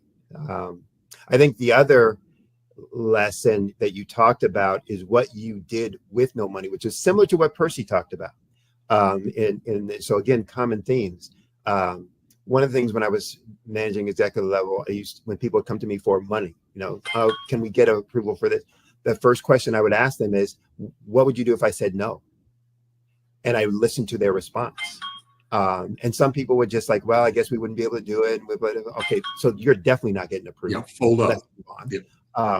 But I listened to, what, others would say. It's like, I guess we would do this and et cetera, et cetera. And my response would always be, then go do that. And then tell me what you got. And because all those things were really about, again, process, behavior. And that's what you talked about there. You said, okay, I'm going to go do this. I'm going to do this way so that I can show some benefit, show some value, and then people will collect around that. And in your case, it was showing value to a potential funder. Exactly. And again, I think that's the lesson people can get out of that. You need to show value, and you can show value without necessarily having money. It's just do what you do, and do it well, and show the results from that. So, and Sydney, you're absolutely right. I mean, because I spent X amount of years in pharma, with drugs, we always talk about efficacy. And with a physician, the first thing they want to hear is, okay, what is the efficacy? Now let me put it on somebody and see if it works. Once they see it works, it's safe, it's reimbursed, boom, it's off and running. It's the same thing like you say with your business. You have to establish credibility. People have to know you, like you, and trust you, but you have to keep coming back. I used to, one of my first sales reps told me something. And he said, people would come to and say, why are you good? Why are you successful, Bill? And Bill would always say, look at the soles of my shoes. There you go. Yeah. Put the legwork in, right? Exactly. Sydney, you can't be successful sitting here behind a desk and just, hoping that business will come to you and funders will come to you, right? Yeah. There's a quote I always rely on that says, alas, I could have been a great writer, except the library chairs were too hard. So unless you're willing to, be a little uncomfortable, do a little work, success just doesn't follow you around, tapping you on the shoulder and going, come on, I'm here. Take me. Got to do for it. So talk about, now there are people out there right now who are just like, this guy, Joe Simmons, he's that, Talk about what your organization, CMET, does. How it works with entrepreneurs, aspiring business owners, and what are some of the programs or services that you guys deliver? Very simply, Sydney, the Center for Micro-Entrepreneurial Training, we focus on preparing entrepreneurs for success. That is our mission. So how do we do that? We have a few channels that entrepreneurs can go through. Number one, we have a 5-day virtual EBA. And each one of those days, we focus on the pillars of entrepreneurship. So day one is going to be business planning. Day two. So folks who don't know, EBA. Oh, I'm sorry. Entrepreneurial Business Accelerator. Okay. And for the aspiring entrepreneurs or entrepreneurs out there, it is from 8 to 4. And it's taking in a lot of information because in eight hours, we're going to go through capability statement, resume. We're going to go through mission statement, value, all that in regards to business planning. We keep it relatively fundamental, Sydney, with a 1-page business plan that we want them to have, the entrepreneurs to have completed. So that's done on day one. That Wednesday is understanding financials. So it's cash flow, balance sheet, income statement. But like you said earlier, it's also how do you price your product? How do you price your service? What is your margin? Can you afford this? Because I think it's for our target audience, which is women, Black and brown entrepreneurs, they have to understand profitability. You know, like you said earlier, it's not so much making money, but it's sustaining your business so that you can do the things you want to do in regards to your product and service. So that's the Wednesday. The Friday is branding. You know, it says that there are 3 challenges for businesses: access to capital, business fundamentals, and then target audience. How many times have you been around a business and they said, you ask and Sydney says, you know what, Joe, I want to sell to everybody. And your head explodes. It's like, no. You know, so we spend time in regards to target audience. That's a whole day. You know, then how do you market? What's your brand? What's your value proposition? That's Friday. Then Monday, it's about sales. You know, one of the things that those 3 groups are challenged with is messaging, and then taking the frustration. You've got to go out and sell your product, whether it's online, whether it's commercially, business to business, consumer to consumer. And then day 5 is I want to make sure the entrepreneurs are connected with these 5 resources. So an accountant, an attorney, a banker, insurance agent, cybersecurity, and then last but not least, a business coach. And then we wind it up with a pitch contest. And the pitch contest is kind of like Shark Tank. I give them 90 seconds to kind of go through their business and pitch it to 3 judges. So that's one channel that you can do. And our next EBA starts on October 28th. Now, I also do, for the graduates of those for sustainability, I've got a growth accelerator program that runs for a year. And that's selected entrepreneurs that we put through that. And we're finishing up the first one in November. So you've got the growth accelerator program. And then we also do a business academy. So there's 2 organizations. I'm running an 8-week and a 10-week business academy through CMET with my subject matter experts. And that's the other thing. I've got 12 to 15 subject matter experts that come through, and they provide the content, the information, and the resources for the entrepreneurs.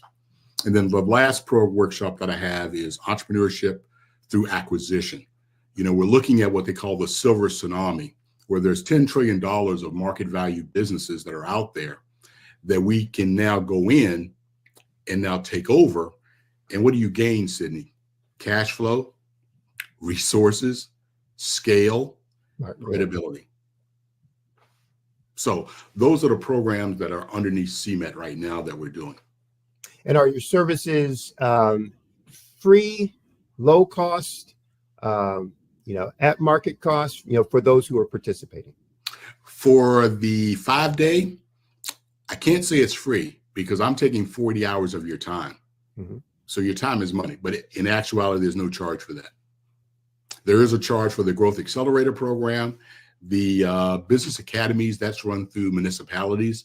So depending on whether they want to charge for it or not charge, it's up to them. All I do is take my people, put them in, and then run through the 8-week or the 10-week, wherever they want. So that's kind of a business model that I put together for them. The workshops are all free. So I've got a workshop and 2 workshops in November, 1 in Tampa and 1 in Jacksonville for any of the entrepreneurs out there that are interested in buying a business.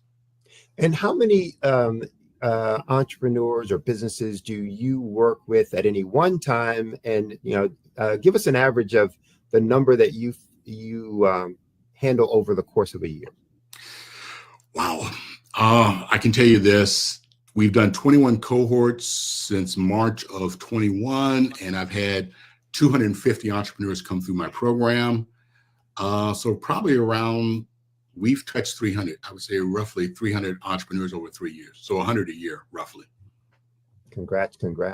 And so for those who are out there, again, take a listen, because, you know, there's opportunities for you to be able to get support depending on what you're struggling with, or, you know, just, you know, nervous about or unsure about. You know, there's places, lots of places for you to get that, you know, that kind of help and insight. So talk a little bit about the mindset shift that you had to go through working corporate to going out and being an entrepreneur. And then talk a little bit about the thinking that, if any, that changed for you going from a for-profit career to a not-for-profit business model. So talk about those 2 dynamics and what adjustments, if any, or, you know, you needed to make, you know, mentally in addressing it. Wow, that's a very good question, Sydney. You know, as I look back on it, probably the quickest pivot I had to do was come to grips that you worked, it sounds like you worked in a corporate environment and I worked in a corporate environment. If we were promoting a drug, it'd be easier for me to call up marketing for Zellnorm and say, hey, look, I need an additional $250,000 to promote this product. And they can look at my numbers and say, okay, it's a worthwhile investment. To get $250,000 in a nonprofit world, oh my God, it's, it is challenging to say the least. So that was the first thing that I had to come to grips with is funding. The challenging of getting funding, whether it's grant, whether it's CRA funding, going out there and being able to, go through a grant proposal to make sure that there was a fit there, making sure that we had a proposal, a business plan, financial plan, capability statement, all that in there to make sure it matched up. So yeah, just that shift that there's this mentality, someone told me that nonprofits in the funder's mind are always starving. They give them just enough to get by, enough to get by. And so that's probably the number, if for the audience that's thinking about starting a nonprofit, that's going to be your biggest challenge is that, okay, I'm going to have limited funding, limited resources, but I've got to make a great cake with all this. You know what I mean? So it's a lot of manipulation. It's a lot of not getting discouraged, because you're going to have a lot of, you think you're going to have a grant, you think you're going to have this funding and it doesn't come through.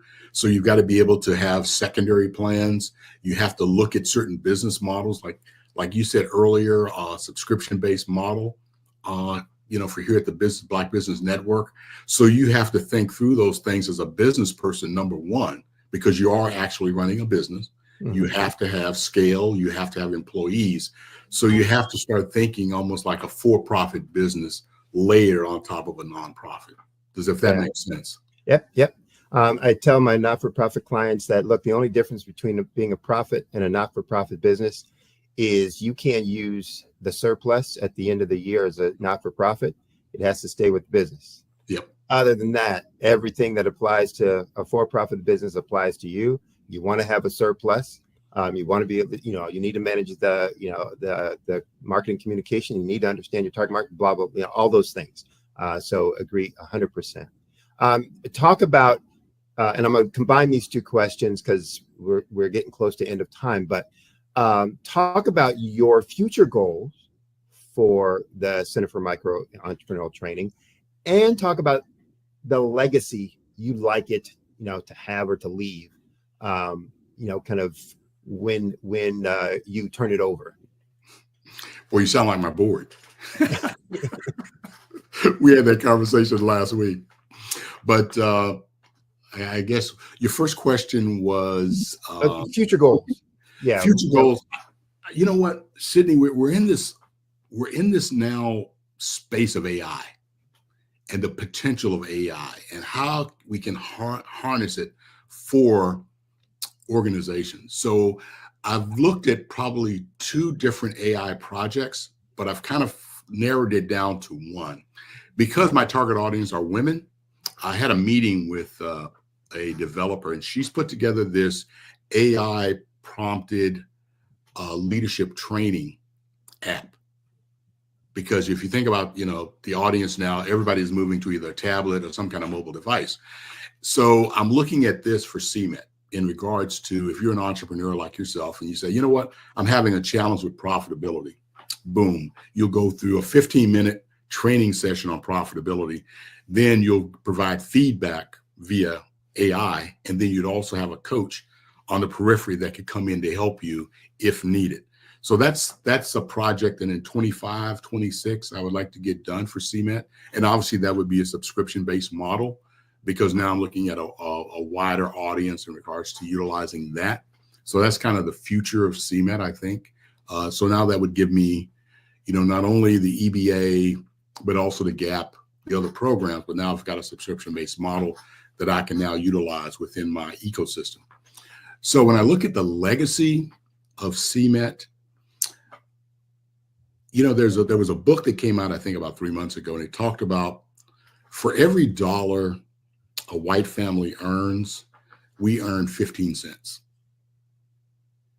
So I want to say that as I say goodbye to CMET, that somewhere over the next 5 to 6 years, we've gone from 15 cents to 20 cents to 25, and we're on a trajectory to get to that dollar. Because one of the things that as a community, we've kind of gotten away from is that if you think about Rosa Parks had a bus protest back in 1954, I think 1955. It wasn't until 1967 that we really achieved, the Housing Act, the Voting Rights Act, all those. So it was 15 years. So that was, Dr. King had not only did he have a dream, but he also had a plan that is long-term. And I think that's one of the things that I want to see with CMET is that, okay, this is where we're at now, but 5 years from now here. And then when I have a succession plan and hand it off to somebody else, that we're a solid organization, fully funded, but now we're moving the needle in regards to the community where we're no longer at 15 cents, my God, and we're at 25, but we're on a trajectory to get to $1. And man, I have so many questions. That one just brings up that it's like, I want to connect with you outside to understand what you think the cause to that is. And I'd love to work with you on that. My audience is similar to yours. It's women-owned, minority-owned businesses, trying to help smaller businesses get to be big rather than just keep working to, bigger businesses get bigger. But we're running out of time. So I'm going to ask this. For those who are listening out there and who, are entrepreneurs or wanting to be entrepreneurs, where do you see kind of the future of business? And what do you think existing entrepreneurs or future entrepreneurs need to be focused on to be successful in that world?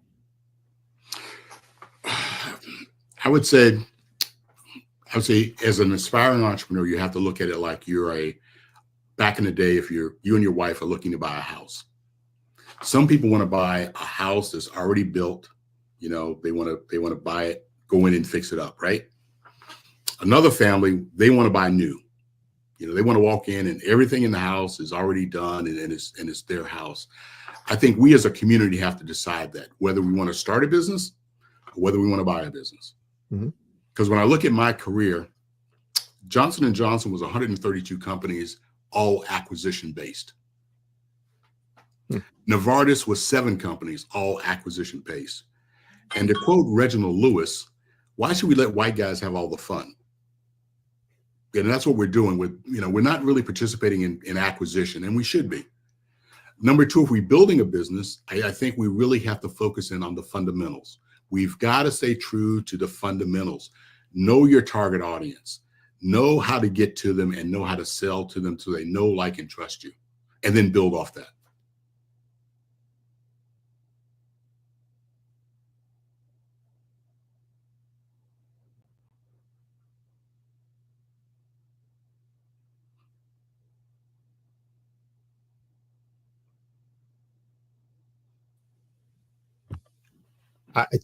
Sorry about that. I was, how would you say? I was asking the producers to give me more time because there's just so many more questions I want to ask, and I think that would be of value and benefit for folks. So I've been granted more time because everybody's having such a great time, listening to the information and input that you're having here. I just think people will benefit from it so greatly. So one, thanks for that input and info. But to that point, let's go back then to the point about the 15 cents to the dollar, a difference. What do you see as maybe the top 2 or 3 reasons? Because it's going to be multiple things that are impactful of that. What do you think are the 2 or 3 biggest contributing factors to that differentiation, that gap that you think need to be addressed, in the next decade to make that gap much, much smaller than what it is today? Wow. Wow, you asked a good question, Sydney. I think that 15 make you go,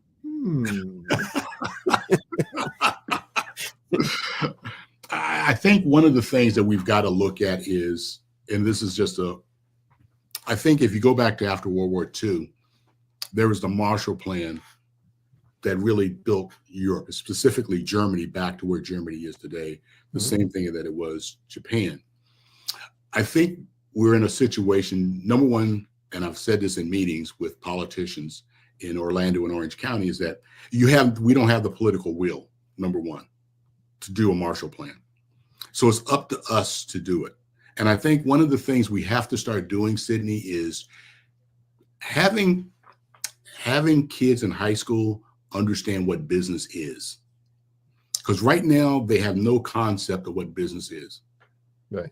You know, I would say even have an entrepreneurial, department within a high school. And then, right now we're in a situation where you and I can go into high schools and we can talk to them about business. And we've got to change the ceiling. The ceiling can no longer be, well, I'm going to be a rapper. I'm going to go into music and entertainment. We've got to move away from that. Our ceiling has to change. We have to look at things in a bigger global stage. I remember, I don't know if you're familiar with Bill Rhoden from the New York Times. And he said back when he started in the 50s, he competed with people like the New York Post, the Daily News, the New York Times, the Wall Street Journal. That's who he competed with then. Today, he said you compete on a global stage. So we've got to understand that that's the stage that we're competing on. So when we look at businesses, we've got to look at businesses that are global.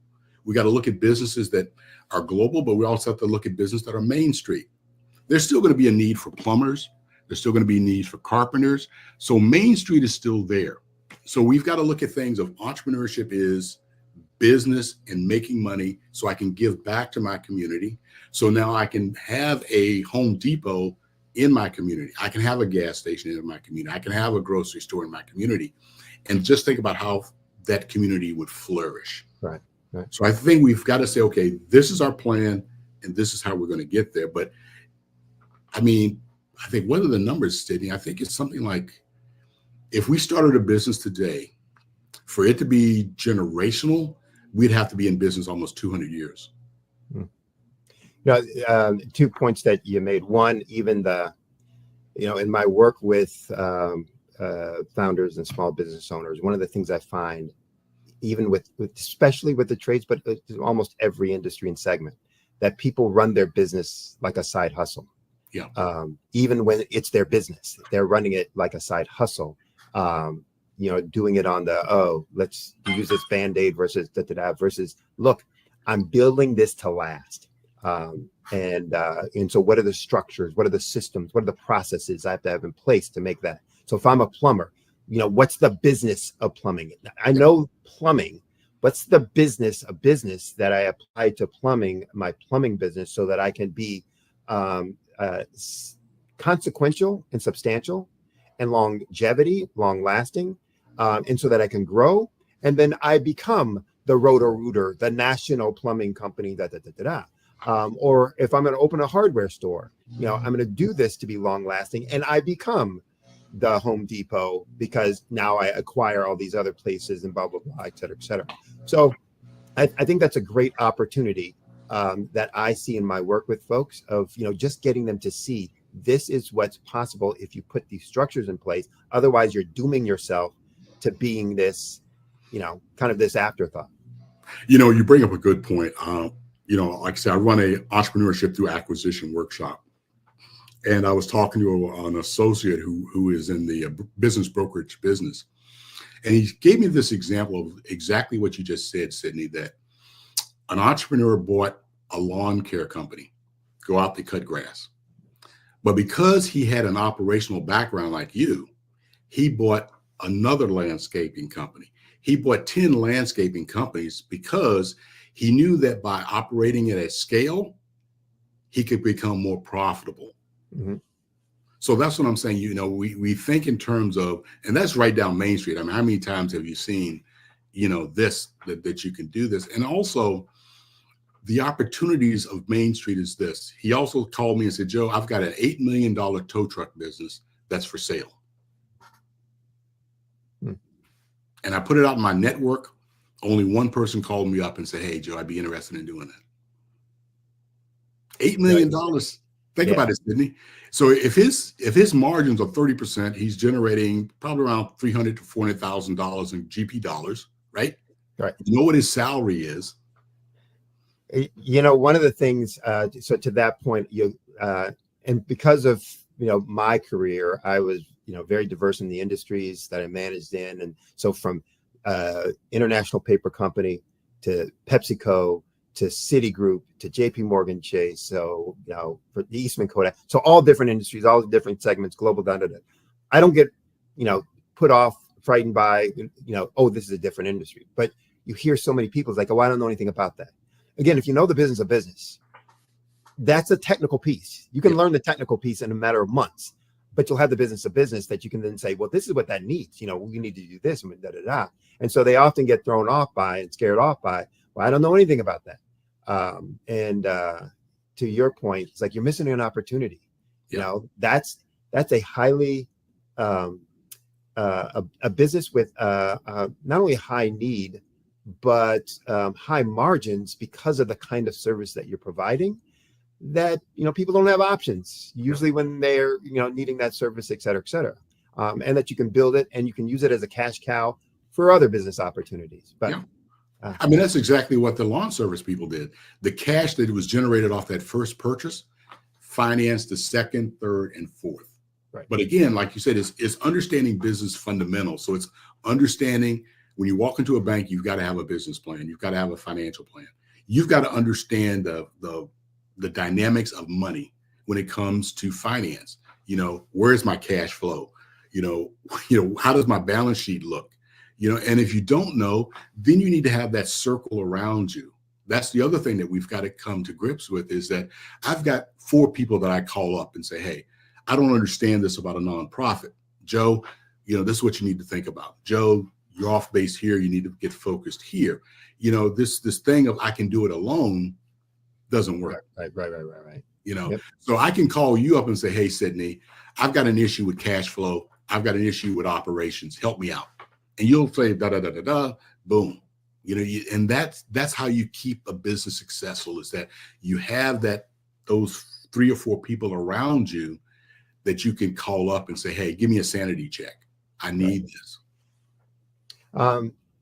Here's the question for you. What's your ask? There are lots of folks out there listening right now, loving what you're talking about, learning tons.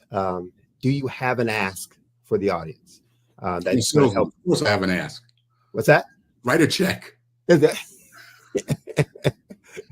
your opportunity. Here's your platform. What's your I mean, seriously though, nonprofits like Mr. Mitchell's that was ahead of me, and a nonprofit like the Center for Micro Entrepreneurial Training, the things that we can accomplish needs funding. So if you can't, fund us, then put me in the room of people who can. That's all I ask. I'll do the rest. Yep. Well, and to the point you just made, and connecting Mr. Mitchell, Percy Mitchell's, conversation and what he's trying to do, what you're trying to do, and then others, in that space, from a not-for-profit or even from a for-profit. If we start, supporting those organizations, that 15 cents, that's a huge piece, taking that 15 cents to the dollar. Yeah. Or taking, I saw your short video commercial, et cetera, where you talked about, I think it was the earning. A dollar stays in the Black community. That's time. That's what it was. Yeah. The turnover rate of money in our community. So the 30 minutes, to the 8 hours, those things happen because they are thriving businesses. Those thriving businesses happen because they're getting the support to learn how to take their side hustle to be a business, or to stop running their business as a side hustle. Yeah. And organizations like yours are key and instrumental to that. And the difference between what you're doing and a SCORE, nothing against SCORE, but your commitment to the community is different than theirs will be generally. That's a huge piece. And the other thing, Sydney, I think also, if you look at SCORE, everything is off the shelf. Start a business, you go to a workshop. Understand financials, you pull that off the shelf, you set for that. In 5 days, I can give you the fundamentals you'll have a solid foundation. 12 to 15 subject matter experts will give you a solid foundation. You're going to have a business plan. You're going to have an understanding of pricing, your numbers, your target audience, and then also how to begin the communication of access to capital. Mm-hmm. You can now build on that because you've got the foundation down. And now it's just a matter of execution. So I can give you that in 5 days, right, but you've got to commit to 8 hours. I can't, I can't do, that's my program. I can't make it any other way. Right. And I think it's important for people to understand in 40 hours, 5 days at 8 hours, 40 hours, you're going to go through the fundamentals, which really, it opens their eyes of what they need to know and be doing, et cetera, gives them a framework for doing it. But there's still a ton more work that they're going to have to do to make that, to put that into place, to implement it, to, make it a success, et cetera. But it also opens their eyes to the places and the resources that they have for being able to get there. And so again, I think that's why what you're doing is so valuable. And so, Sydney, also, you're in a community of 20 odd entrepreneurs. And you know as well as I do, the language we speak as entrepreneurs, our spouses might not understand it, our friends might not understand it, our associates might not understand it, but because you're in that community, now you have someone that you can call up. I can call you up and say, man, I had a bad day. Well, okay, get you pumped up out there again, because you understand that journey. Right. You appreciate it, and you've been together for 40 hours. So, you have this, your language, you have all that. So that's also the beauty of CMET. Yeah, you're building your network and your community and your support system. Exactly. Through that.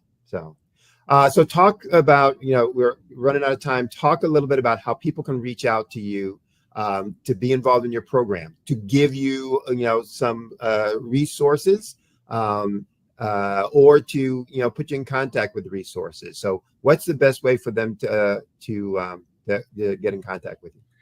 Number one, my website is tcmet.org. So that's T Tom, C Charlie, M Mary, E Edward, ttom.org. So there, if anyone's interested in coming to our October 28th EBA, Entrepreneur Business Accelerator, that's one way. I can give you my email address. No spam allowed, but it's my first initial J, my last name Simmons @tcmet.org. Good. All right. And remember, folks, if you got some funding that you can provide, if you've got access to funding that you can provide, if you have other resources that would be of use, time, physical things, etc., I'm sure he would love it and put it to use.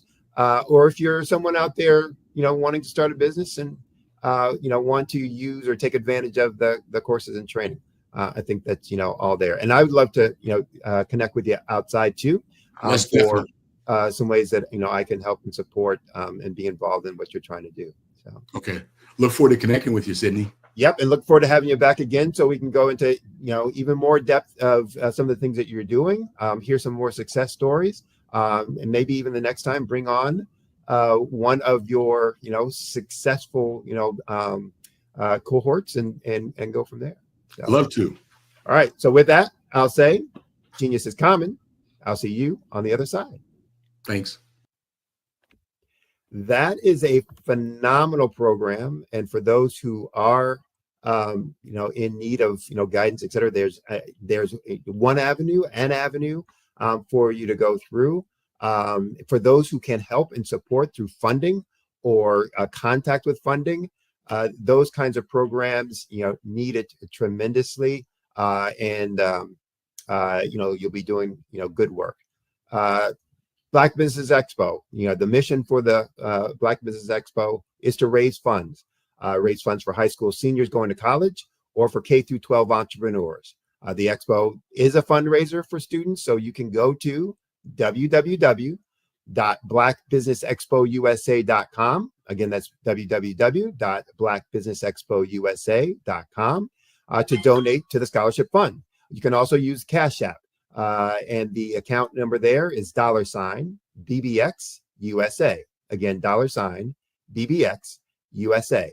The goal is to give laptops and up to $5,000 to 10 students. So if you're a student, you can register for the program at www.blackbusinessexpousa.com. Yes, that's the same website. Every dollar counts. So please, reminding you, stressing to you, donate to the scholarship fund. I also want to take time to thank our sponsors for the Black Business Expo USA for the month of September 2024. Those sponsors include NC 100, Suede Soul, Carolina, Virginia Minority Supplier Development Council, Step Management, Margie McLean Foundation, Inc., Genius is Common, Our TV, the Executive Women's Success Institute, the Quality Coaching Company, Superwoman Business Services, Creative Force Studios, Lee Entertainment, the Black Business Olympics, Artistic App Design, and Black Business Expo USA. Thanks for watching. Continue to watch as we have more sessions for this section's show. And remember, genius is common, and I'll see you on the other side.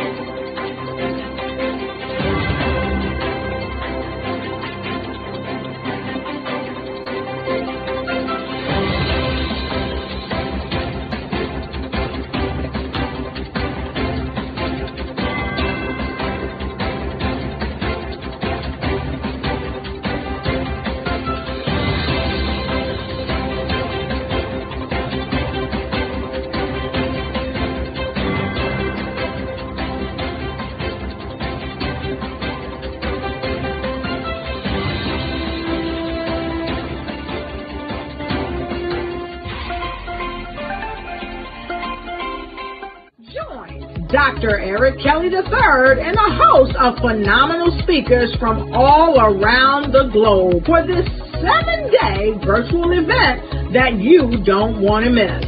The mission of the Black Business Expo is to raise scholarship money from kids all the way from high school all the way from college. The Black Business Olympics is one of the largest Black business showcases in the world. It is an opportunity for businesses and companies to showcase their businesses globally. We are going to be giving away laptops up to $5,000 away to students. Again, I'm Olivia Appleberry, the founder of 2 Cents Finance and one of the speakers for the expo. I am so excited to see you there. For more info, go to www.blackbusinessexpousa.com or call 919-308-9090 and hope to see you there. I am Black Business. From the moment I wake until the time I sleep. Yes, I am Black Business. I am Black Business. Tell me, are you? Listen, I support Black business because I am Black Business. Black Business Expo, one of the largest business showcases in the history of Black business in the world. The world! Sign up today at www.blackbusinessexpousa.com or call 919-308-9090. I am Black Business. I am Black Business. From the moment I wake until the time I sleep, I am Black Business. I am Black Business. Are you Black Business? I am Black Business. Do you support Black businesses? I support Black business because I am Black Business.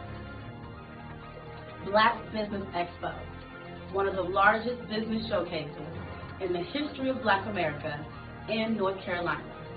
Sign up today at www.blackbusinessexpousa.com or call 919-380-9090. I am Black Business. I am Black Business. From the moment I wake until the time I sleep, I am Black Business. I am Black Business. Are you Black Business? I am Black Business. Do you support Black businesses? I support Black business because I am Black Business. Black Business Expo, one of the largest business showcases in the history of Black America in North Carolina. Sign up today at www.blackbusinessexpousa.com or call 919-380-9090. I am Black Business. I am Black Business. From the moment I wake until the time I sleep, I am Black Business. I am Black Business. Are you Black Business? I am Black Business. Do you support Black businesses? I support Black business because I am Black Business. Black Business Expo, one of the largest business showcases in the history of Black America in North Carolina. Sign up today at www.blackbusinessexpousa.com or call 919-380-9090. I am Black Business. Join Dr. Eric Kelly III and a host of phenomenal speakers from all around the globe for this 7-day virtual event that you don't want to miss. The mission of the Black Business Expo is to raise scholarship money from kids all the way from high school all the way from college. The Black Business Olympics is one of the largest Black business showcases in the world. It is an opportunity for businesses and companies to showcase their businesses globally. We are going to be giving away laptops up to $5,000 away to students. Again, I'm Olivia Appleberry, the founder of 2 Cents Finance and one of the speakers for the expo. I am so excited to see you there. For more info, go to www.blackbusinessexpousa.com or call 919-308-9090 and hope to see you there.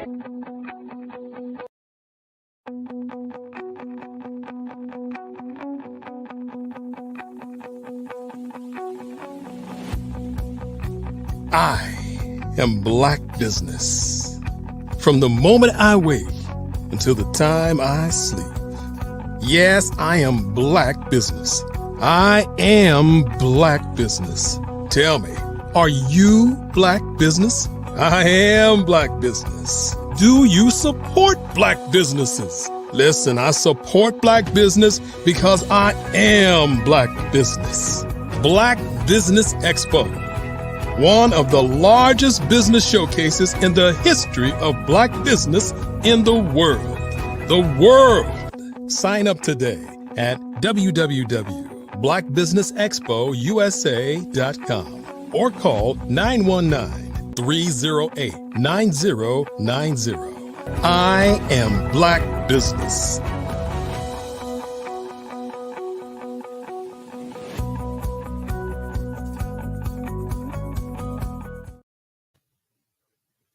Good day, business owners, entrepreneurs, thought leaders, and corporations. Welcome to the Black Business Network.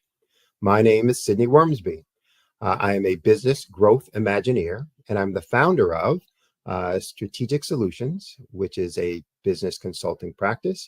and Huertas e Decus, which is Latin for excellence and distinction, which is a business growth practice. I'm also your business moderator for this session of the Black Business Network. The Black Business Network is a 24-hour business network showcasing Black businesses, business owners, entrepreneurs, and thought leaders worldwide. We have speakers from North Carolina, from London, Singapore, Africa, Japan, and from cities all over the United States. The Black Business Network is a global community sharing its business knowledge to empower, to inspire, and to educate businesses about business. Our next speaker, and actually we'll be doing a fireside chat, is with Edith Nwosu. Edith is a distinguished entrepreneur, author, media solutions specialist, and has been selected for inclusion in Marquis Who's Who. As the founder and CEO of the Lady E Effect LLC, Edith has spent over 2 decades offering comprehensive business solutions, including digital marketing services that enhance visibility and profitability for individuals and organizations. And with a strong background in corporate hospitality, business development, and behavioral therapy, her expertise spans multiple industries. A published author, a podcast host, Edith is committed to transforming lives, fulfilling purposes, and driving global improvement. So please help me welcome Miss Edith Nwosu to the program. Hello. How are you? I'm well. How are you today? Good. Welcome. Tell me a little. We're gonna have a fireside chat, correct? Did I get that right? Okay. Just wanted to make sure so that I didn't take us off one direction and you were like, wait, I had a whole talk prepared, etc. So one of the things I want to do is jump right into it because we have such limited time, and I want to make sure everybody gets as much information as they can from you, given your background and your expertise, etc. So, but first, just giving people a little insight of your background. Where are you from? How did you get the expertise that you have? Was it educational? Was it through practical experience? Talk a little bit about your background, your backstory that got you to this point. Well, thank you for that question. So to give the audience some information on my background, I was actually born and raised in the Maryland, DC, Virginia location, Prince George's County to be exact, Maryland.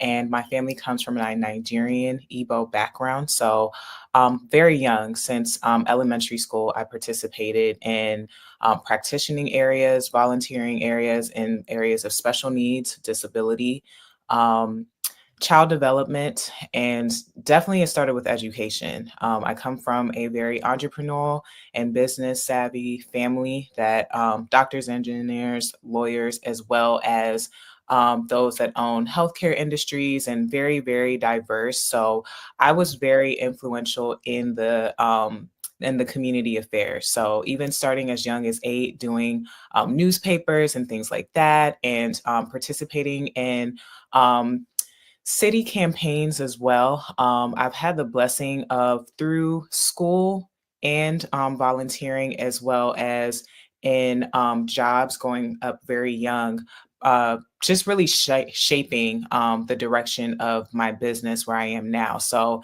in terms of business development, it really started very young at the times that I just mentioned, but just the exposure to the environment, the family and the community I come from, and just being very intentional about the time that I was exposed and participated in global community, business, and family affairs. It really helped shape me to become who I am today. Wow, it's pretty impressive background. And starting at 8, I don't know how many people start their business career, entrepreneurial journey at 8. So kudos to you. Talk a little bit about Lady E Effect LLC, what it does, and how did you get involved with that? What prompted you to, or inspired you to create it? So for those that don't know, of course, my first name is Edith. I have a couple of different nicknames, and Lady E kind of grew as I got older, and definitely with what I shared before, I definitely consider myself a lady, and I take very intentional purpose. I take purpose and transformation extremely seriously. So going through just a phenomenal developmental community I have, I've also seen trials, right? I've seen violence. I've seen a lot of things that's affected us as, African Americans, Africans, people of color, that even myself, I experienced a shooting back in 2005. So, going through things that I've personally experienced, but also my environment, I always knew that there were always great things happening in our community, but unfortunately, it's also overshadowed by the violence, by the poisonous, implementation. So the Lady Effect really stemmed from that very early education, healthcare, kind of global business development experience I had. And I always knew that I was going to transition into business. I'm also an Edith Jr., so my mother has been in business in the healthcare field since 1992. And from my grandparents to et cetera, I've come from a very, very business savvy entrepreneur background that we're very intentional about helping the community, evolving the community, lifting up the community. So the Lady Effect really connects back to that global transformation, right? Our communities all connect to one global reach, and what we implement in it, from the education purposes to things like that, is extremely important. So some of the areas that my business covers is coaching and consulting services, as well as overall helping to build that online presence. We know the internet is something that is extremely influential in today's culture. So whether we're talking from a political aspect or an education or editorial aspect, I help through my company businesses, brands, and thought leaders as well just build their global domination. So platforms like LinkedIn, platforms like Meta, paid ads, different things like that. We just help establish them to become the go-to experts, build that online presence that a lot of times they can't focus on that. They're focusing on what's going to improve the community. So we take care of all of those type of things. And we also involve media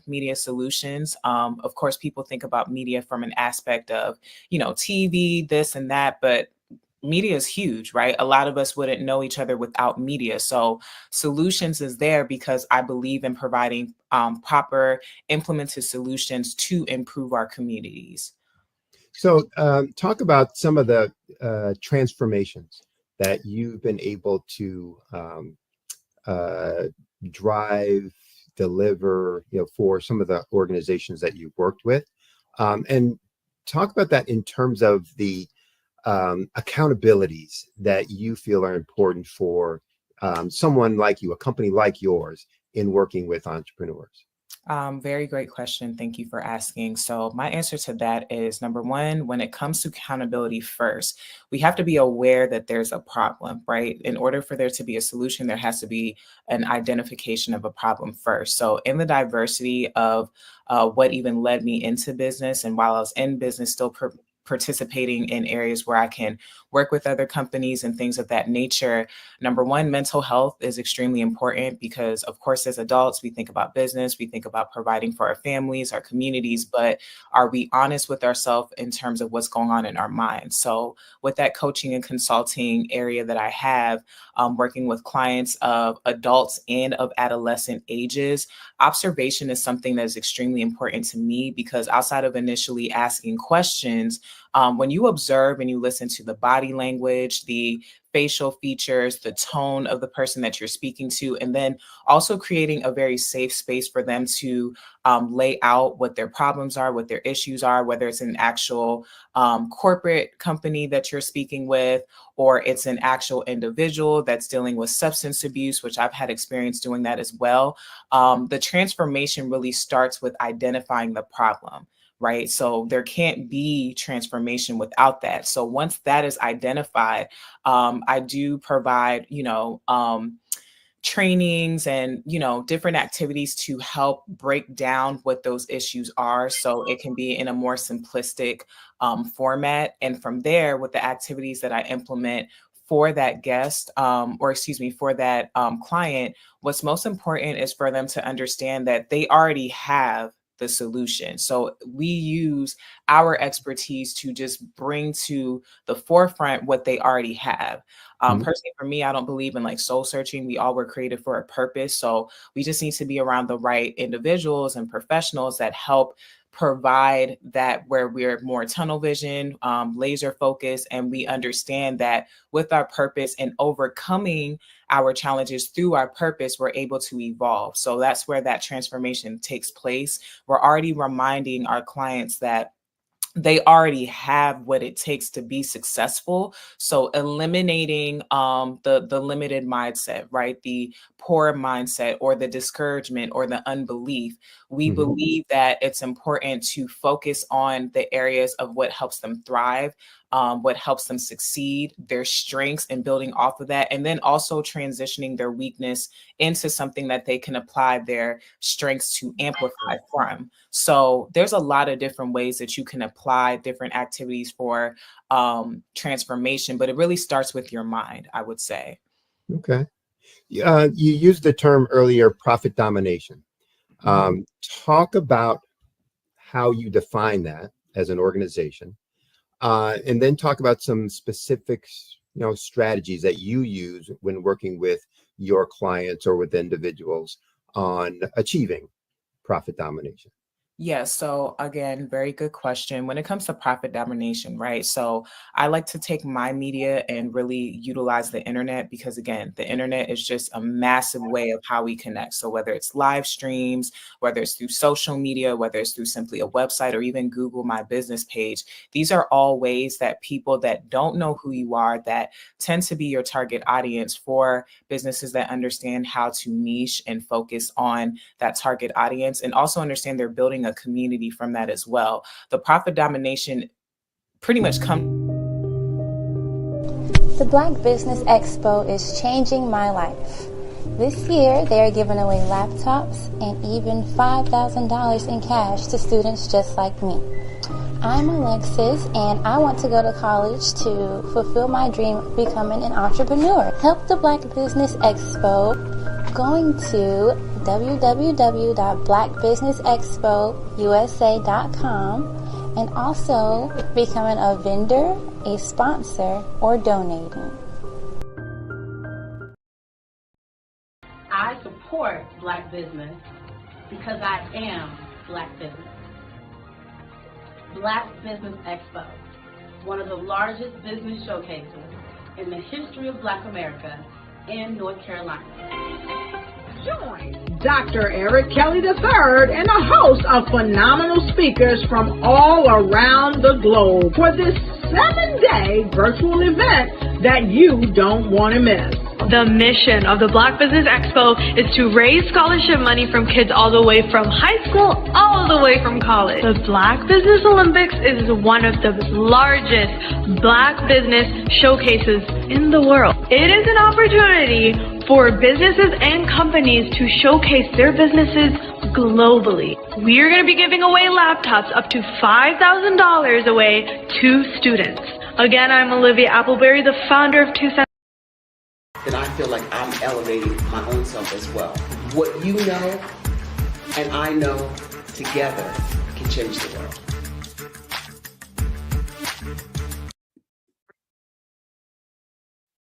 Hello, I'm Dr. Madeline Ann Lewis, President and CEO of the Executive Women's Success Institute. And my genius is helping women accelerate the path to success. You know, I was blessed to have strong women in my life who encouraged, motivated, and pushed me to do my best and to never even think about giving up on my dreams. So I say to women, we must show up to rise up. We have talents and potential, but who will see them if we don't speak up and get noticed?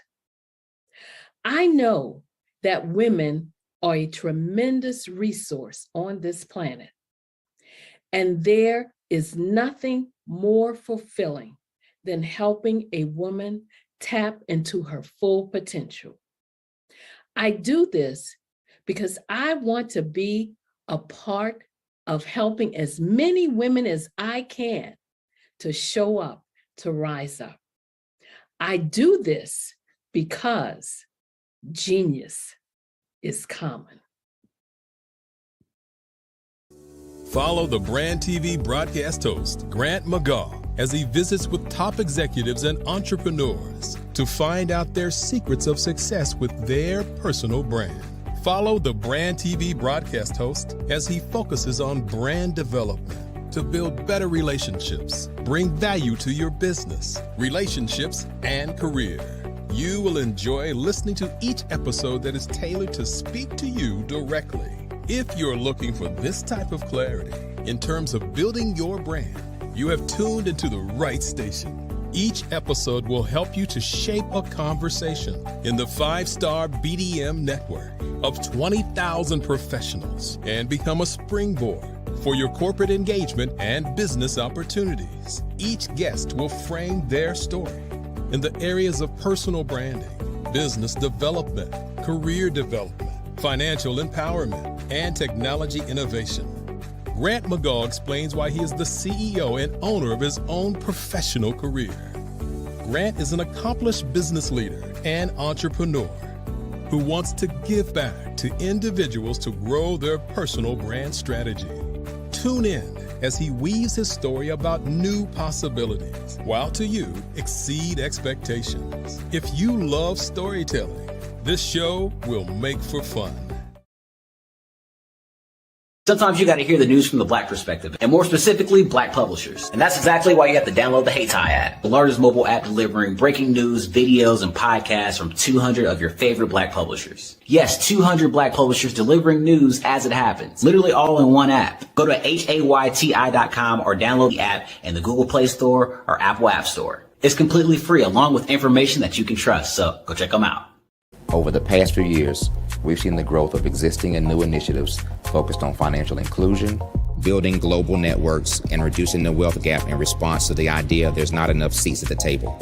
Whether their outcomes are to increase the representation of Black executives on corporate boards, ensure an inclusive global economy, or to create new U.S. African commercial pathways, the strategies are often carried out by separate programs. The question is, should they be?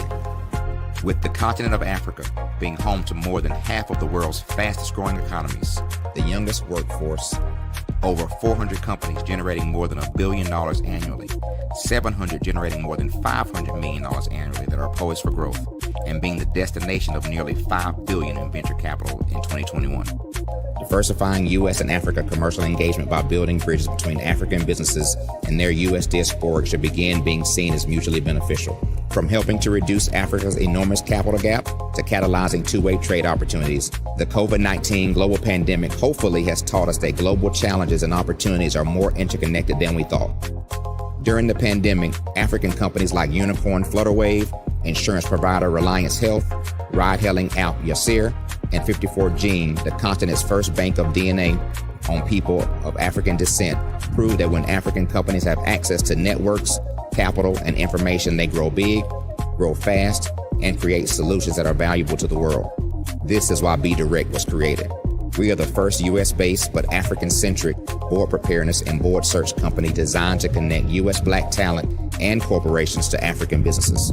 Unique and fundamental to Be Direct's success is our process of helping board candidates adapt their experience and networks to an African context before they're connected to high-growth companies that are looking to locally and globally scale. From our focus groups with African business execs and government leaders, we don't ignore the sentiment that business is easy, but people are hard. Having a pool of board candidates with hard-to-access networks and extensive experience across the business life cycle, including successfully raising capital, is table stakes for an initiative like this. So yes, we have that. But corporate or entrepreneurial success in the U.S. does not guarantee success in Africa. Developed alongside industry partners on the continent, our training program, Be Direct Prep, is designed to transpose their experience to create cultural comfort, understanding, and a commitment to helping businesses in Africa scale. Our board governance sessions are African continental and country specific, integrated with cultural awareness and dexterity training, masterclasses led by African industry execs, and mentoring and coaching from African continental based facilitators. But even more unique to Be Direct Prep, We cap off our training program with an immersion trip to help candidates that have not been to Africa before see and feel Africa's complexity and opportunity from African soil.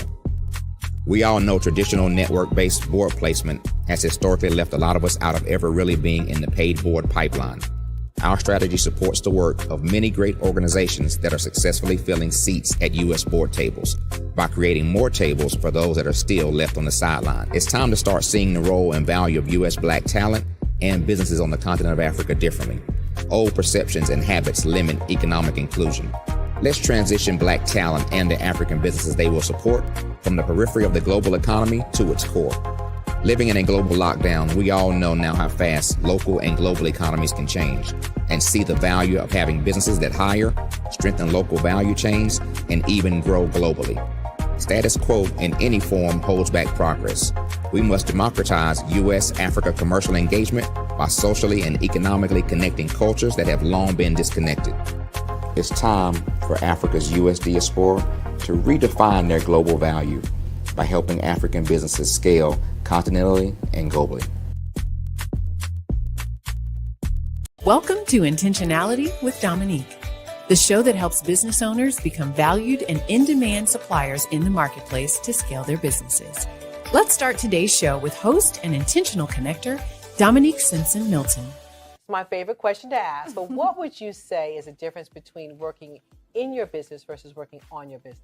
Oh my goodness, it's a mindset for sure. And prior to working with the council and working with you, I don't even know that I placed as much emphasis and importance on it. But now I understand the importance of working on the business, which is that business development, strategic planning, taking that 30,000 foot view, every 6 months and definitely at least once a year to find out what's working well, what's not, pivoting if there's a need to pivot, adding new verticals. Like that's working on the business. Working in the business is the day-to-day operations. Right. Putting out fires in the day-to-day, responding to emails, that type of thing. And working on the business is setting a strategy based on, what's going on in your various industries. What are the trends, and making sure that you are doing the steps to stay in front of those trends. As you grow and as you evolve, I'd say there are a couple of things to that. One is, if you are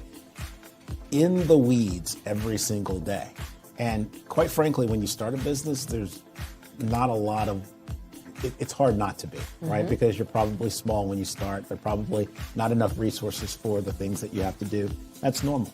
But as you grow and as you evolve, you start to understand that if your view is here, then you cannot gain the perspective to see all of the interrelationships and all of the opportunities and all of the strategic maneuvers that you should be doing in order to grow your business in step functions as opposed to incremental. Well, working in the business is doing everything. You wear all the many hats. Working on the business is finding out what hat you like and then being able to put in processes, systems, people that will help complement your skills. Chasing the dollars, trying to make sure payroll is done. You have enough work to cover payroll and $2 or $3 in your pocket. The next thing you know, year after year, you're in a rat race. You've never been trained to develop your business or to take it to another level. As long as I can focus on where we are going, because no one else is doing that in the company except for me. So if I can see, here's where we're going, and I need all 10 of y'all to come with me, then if we all do that together, then the business grows because everyone is focused on the thing they're supposed to be focused on. I love that. Yeah. I think for a lot of business owners, particularly when you're just getting started, you're wearing multiple hats. I tell people all the time, I was always letter E, all of the above, when we used to fill in those multiple choice tests.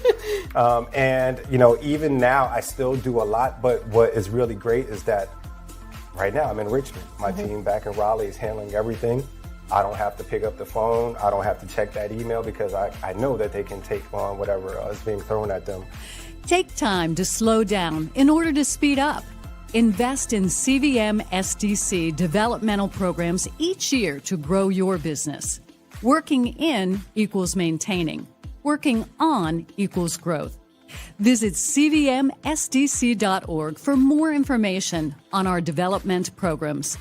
email us at info@cvmsdc.org. Content creators, welcome to Fave Unite TV. Hey, are you struggling with having your content stand out from the crowd? Or is it that you're overshadowed by others who have more resources, followers, and influence? The good news is wherever we are, you are too. We help you grow your online presence and optimize your visibility, which gets you closer to your audience so you can build trust and loyalty. By using the power of our network, we help you build yours. Fave Unite is a powerful tool to connect you with your friends, followers, and fans. And when fans rule, everyone wins. Join us. Fave stands for Fans, Artists, and Venues. Submit your content today.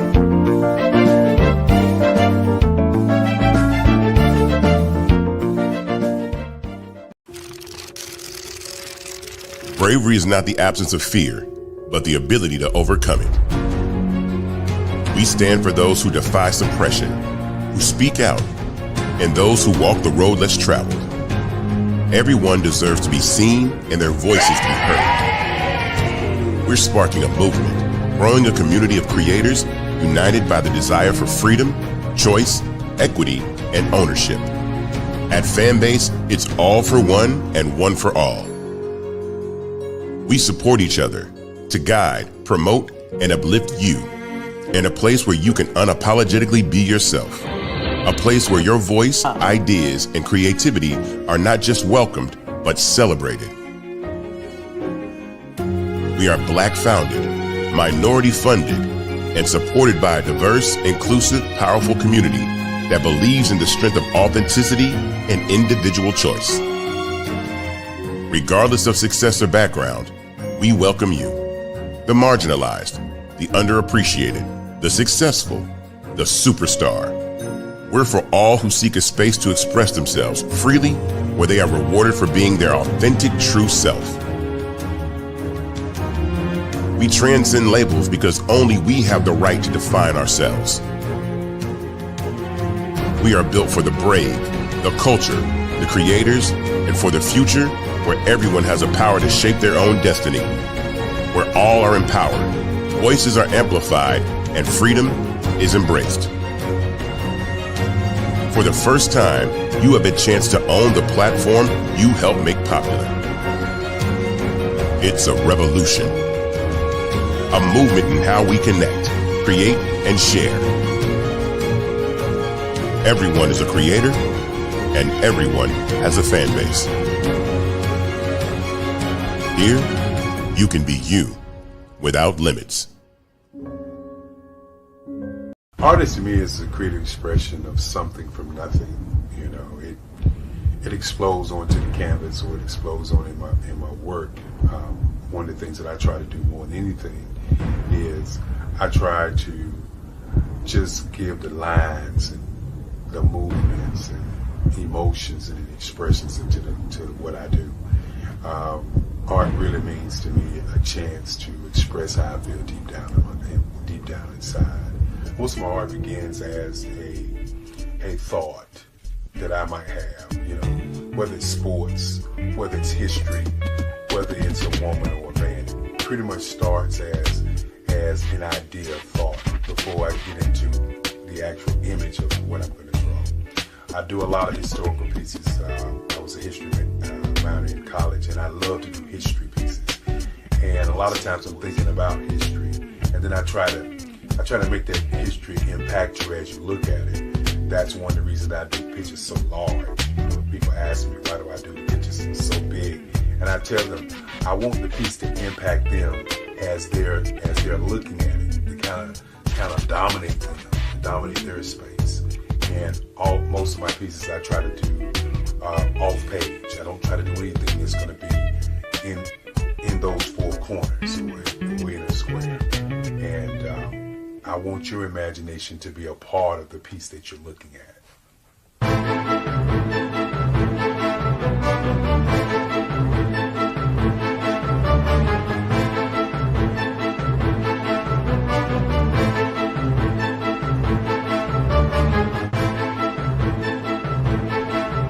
The way I feel when I'm drawing, when I'm creating something, is I feel free.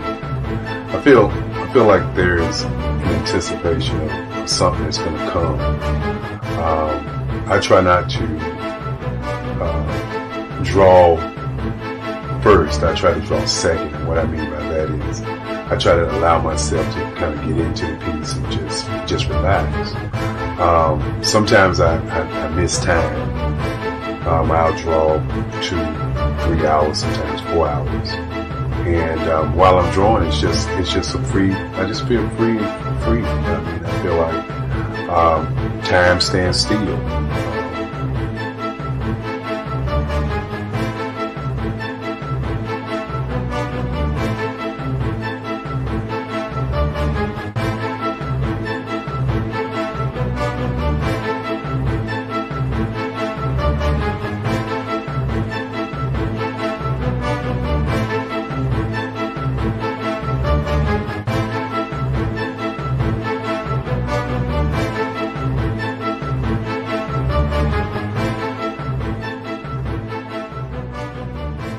That's what it's all about in terms of the lines and the colors in my work, is to get an expression, to go deeper and past just what you see on the surface, but to go and try to find an expression that everybody gets a different taste of what that expression is, whether it's anger or whether it's being happy or whether it's being, kind of calm or nonchalant. That expression that people take away from the piece is the most important part of what I do as an artist. Bold is the size of my pieces, where I try to do the piece larger than life, to kind of push forward toward you. That's what the boldness is all about. It's not so much about the lines, it's about the size.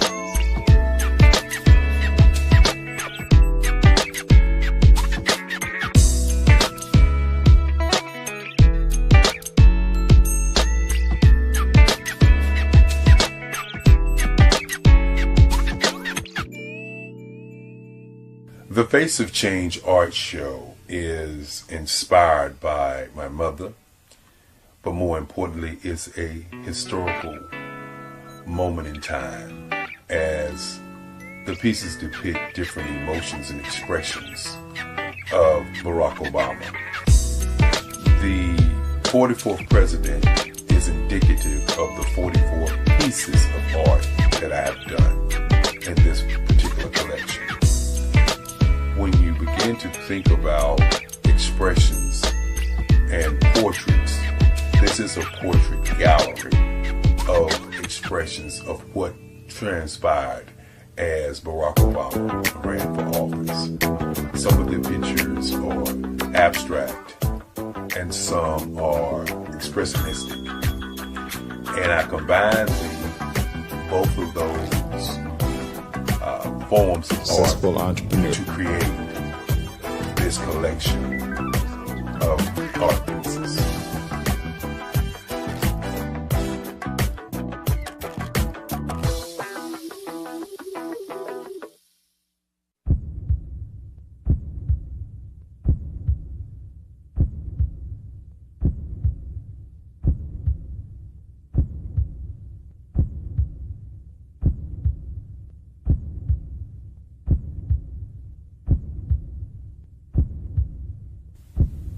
Overcomer, brilliant, ambitious, motivated, awesome. Obama.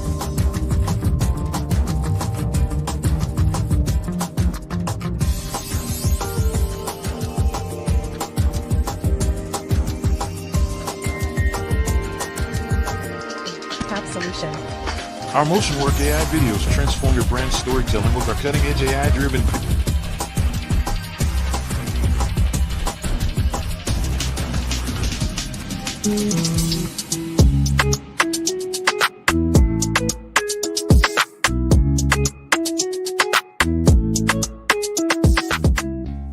Digital market economy is taking the world by storm, probably over the last decade or so, but is really escalating now in the advent of AI, because it is a game changer for a lot of businesses. It's not just all the big boys that can play in this space because of cloud computing, because of mobile computing, and now you have these tools at your disposal.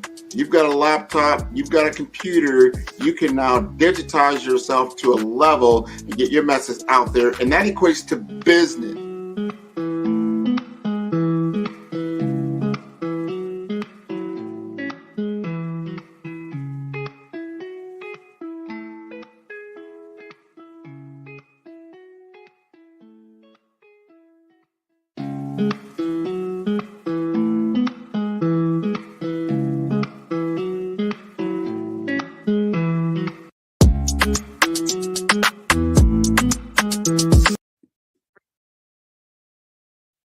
Hello, I'm Dr. Madeline Ann Lewis, President and CEO of the Executive Women's Success Institute. And my genius is helping women accelerate the path to success. You know, I was blessed to have strong women in my life who encouraged, motivated, and pushed me to do my best and to never even think about giving up on my dreams.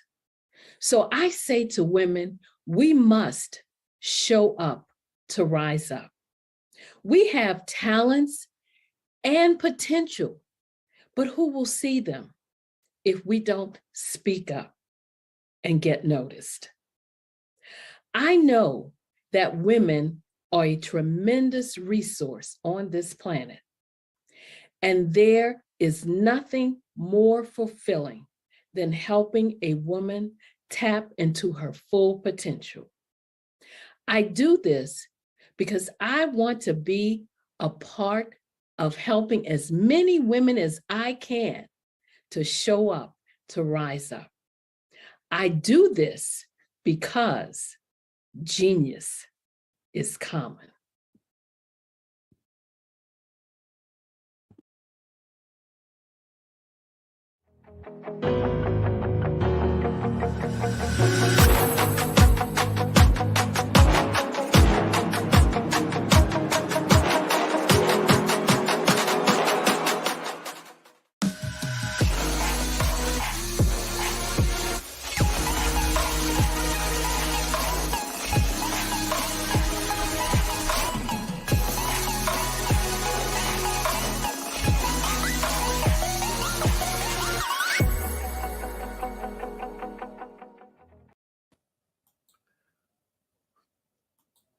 Welcome back, Black Business Expo USA. We're continuing our fireside chat with Sabrina Gillian. Sabrina, are you there?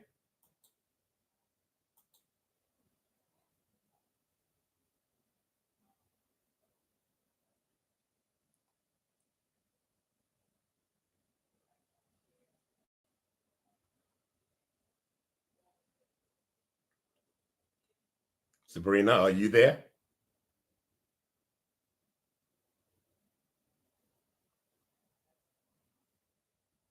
I have to decipher on, okay, listen, I can't bring this reality into this, nor can I bring this into that.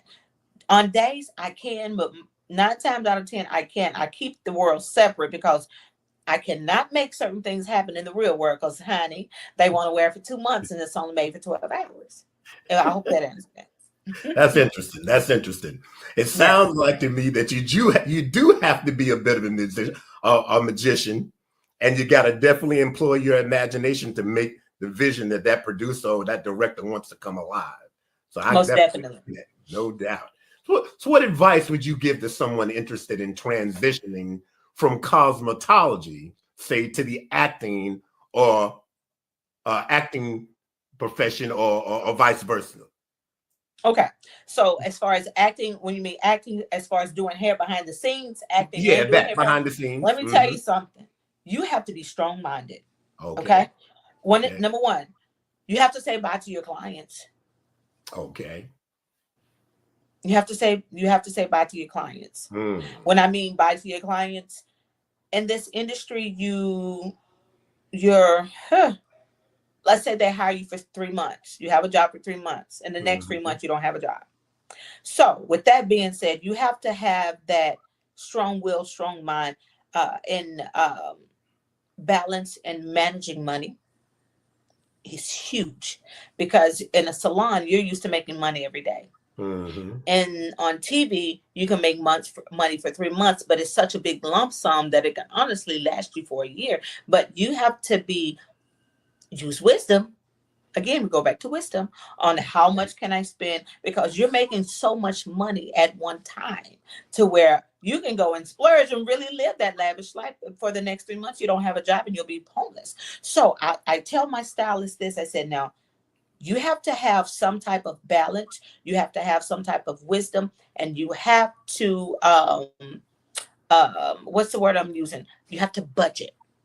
You have to budget. If you know you're used to this type of lifestyle, and you have this, please consider that you may not be working for 2 or 3 months and have another job, or either have a salon job maybe once or twice a week, or once or twice a month. You have those people. What I do in my situation, majority of my extension clients, I keep them around because they're my higher paying clients, number one, and they don't need me as much. You get what I'm saying? So with that being said, you have to kind of budget and balance yourself. Gotcha. Budget and balance yourself. Yeah, budgeting and balancing. There'll be a difference with the way the money comes. Oh, yeah. Know how to balance. I mean, literally, okay, you're working for 3 months and you got $65,000 in 3 months. And that's what some people make in a whole year. Okay. So with that, if you're not being frugal, and if you're not using wisdom, it can be gone within 4 to 6 weeks. And then you have a sooner. A sooner, depending on your living style, how you're living, So that's what makes it what makes it interesting, because if you don't keep up with your money, and you're a stylist, you spend money every day and go to work and want to depend on the next people to pay. I've been there, done that. So some sage advice would be to start learning how to budget your money. Learn how to budget. If you're not used to getting paid, especially with us, I've been doing this for 20 years. And if you're not used to getting a paycheck every week or every 2 weeks, it's going to be an adjustment. It's going to be an adjustment. But those adjustments are going to be so good.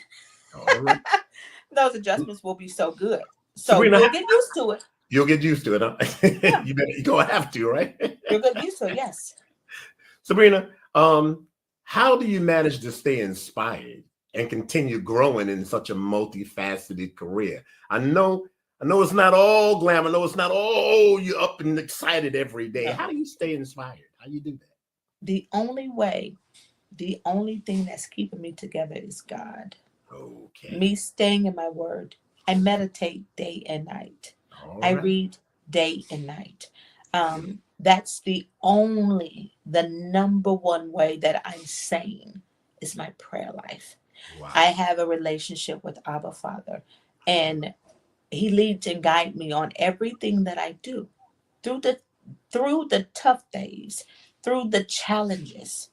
I have to go back to the word on what He's promised and what He said to me from when I was a child. I go back to my morals of teaching from great mentors. Okay. God is number one. Then I go to the sources that are already doing what I'm doing.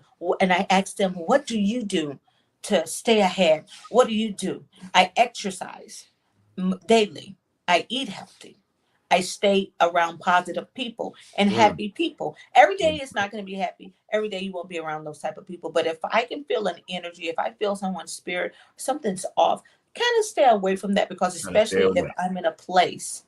Sabrina, what I kind of get from what you're saying, and I get a lot from what you're saying, is that you got to listen to some voices other than your own voice. Am I correct? You got to hear some voices that take you to a higher level, not just listening to your own thinking. Am I correct? 100%. Gotcha. Wow. So what has been the most rewarding part of working with like well-known artists and people of that nature? What have you found most rewarding, and what would you say you've learned from that experience? They're human, just like me and you. Okay.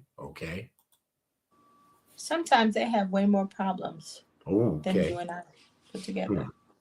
And sometimes if you could just say a peaceful word to them, a word of wisdom. Wow. That carries them literally to a whole nother retrospect, to where they want to be around you all the time. I have celebrities calling me just to talk. Hey, we'll be in town. You want to go to dinner? Because of the conversation. What are you talking about? How is your spirit? Okay. Your conversation. It's what they need to hear. They have the fans, they have the groupies, they have that. But do they have a listening ear? Okay. I'm a listening ear. They can talk and talk and talk in my chair. Whatever goes on between us is between us. Sometimes they just need to talk. Wow.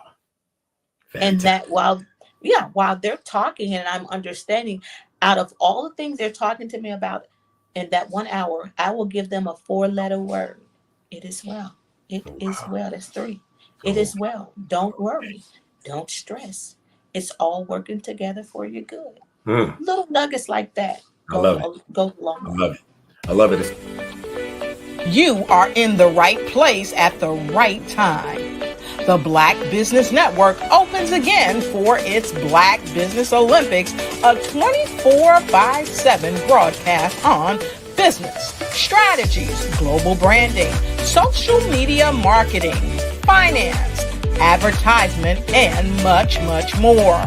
Featuring the top, most powerful entrepreneurs and speakers and thought leaders from all around the world as they gather together for this phenomenal event.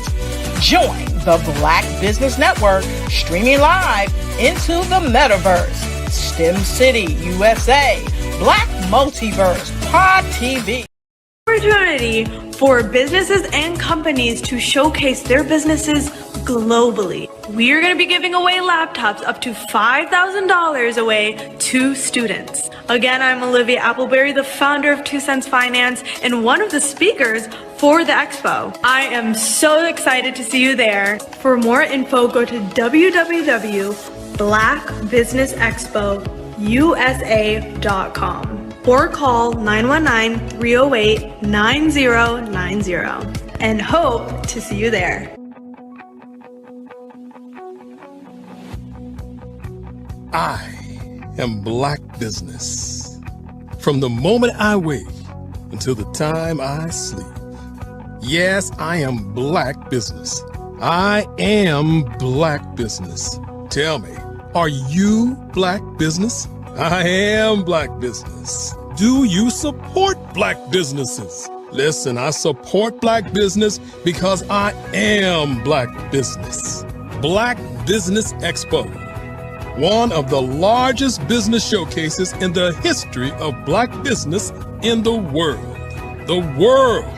Sign up today at www.blackbusinessexpousa.com or call 919-308-9090. I am Black Business. I am Black Business. From the moment I wake until the time I sleep, I am Black Business. I am Black Business. Are you Black Business? I am Black Business. Do you support Black businesses? I support Black business because I am Black business. Black Business Expo, one of the largest business showcases in the history of Black America in North Carolina. Sign up today at www.blackbusinessexpousa.com or call 919-380-9090. I am Black Business. I am Black Business. From the moment I wake until the time I sleep. I am Black business. I am Black business. Are you Black business? I am Black business. Do you support Black businesses? I support Black business because I am Black business. Black Business Expo, one of the largest business showcases in the history of Black America in North Carolina. Sign up today at www.blackbusinessexpousa.com or call 919-380-9090.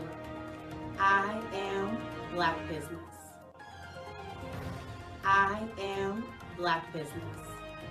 From the moment I wake until the time I sleep, I am Black business.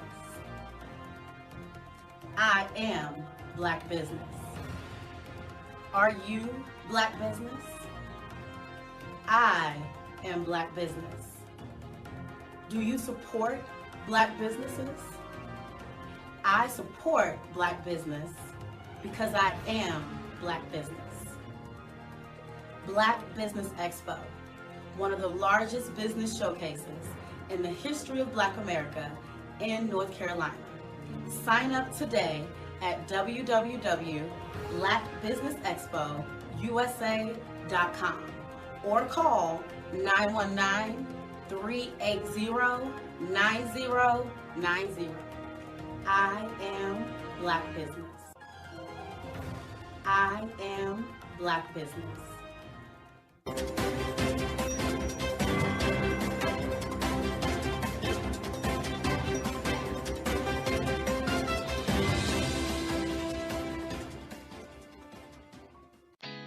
Did you know women represent just 3% of Fortune 500 CEOs and less than 15% of corporate executives at top companies worldwide? Have you wondered what the secrets are to getting into the top ranks, whether in the private or public sector? Do you want to figure out how to stop being held back in your career or passed over for promotion? Then you're in the right place. Hi, I'm Dr. Madeline Ann Lewis, President and CEO of the Executive Women's Success Institute. I have decades of experience in the military, the federal government, and corporate America, and my mission is to help women succeed and tap into their full potential. I want to reach 1 million plus women around the world to become the leaders they are meant to be. So if you want to move into a management or executive level position, or maybe you are a female veteran transitioning out of the military into business entrepreneurship, then reach out to the Executive Women's Success Institute at 301-693-3284. Let us get you on the fast track to success.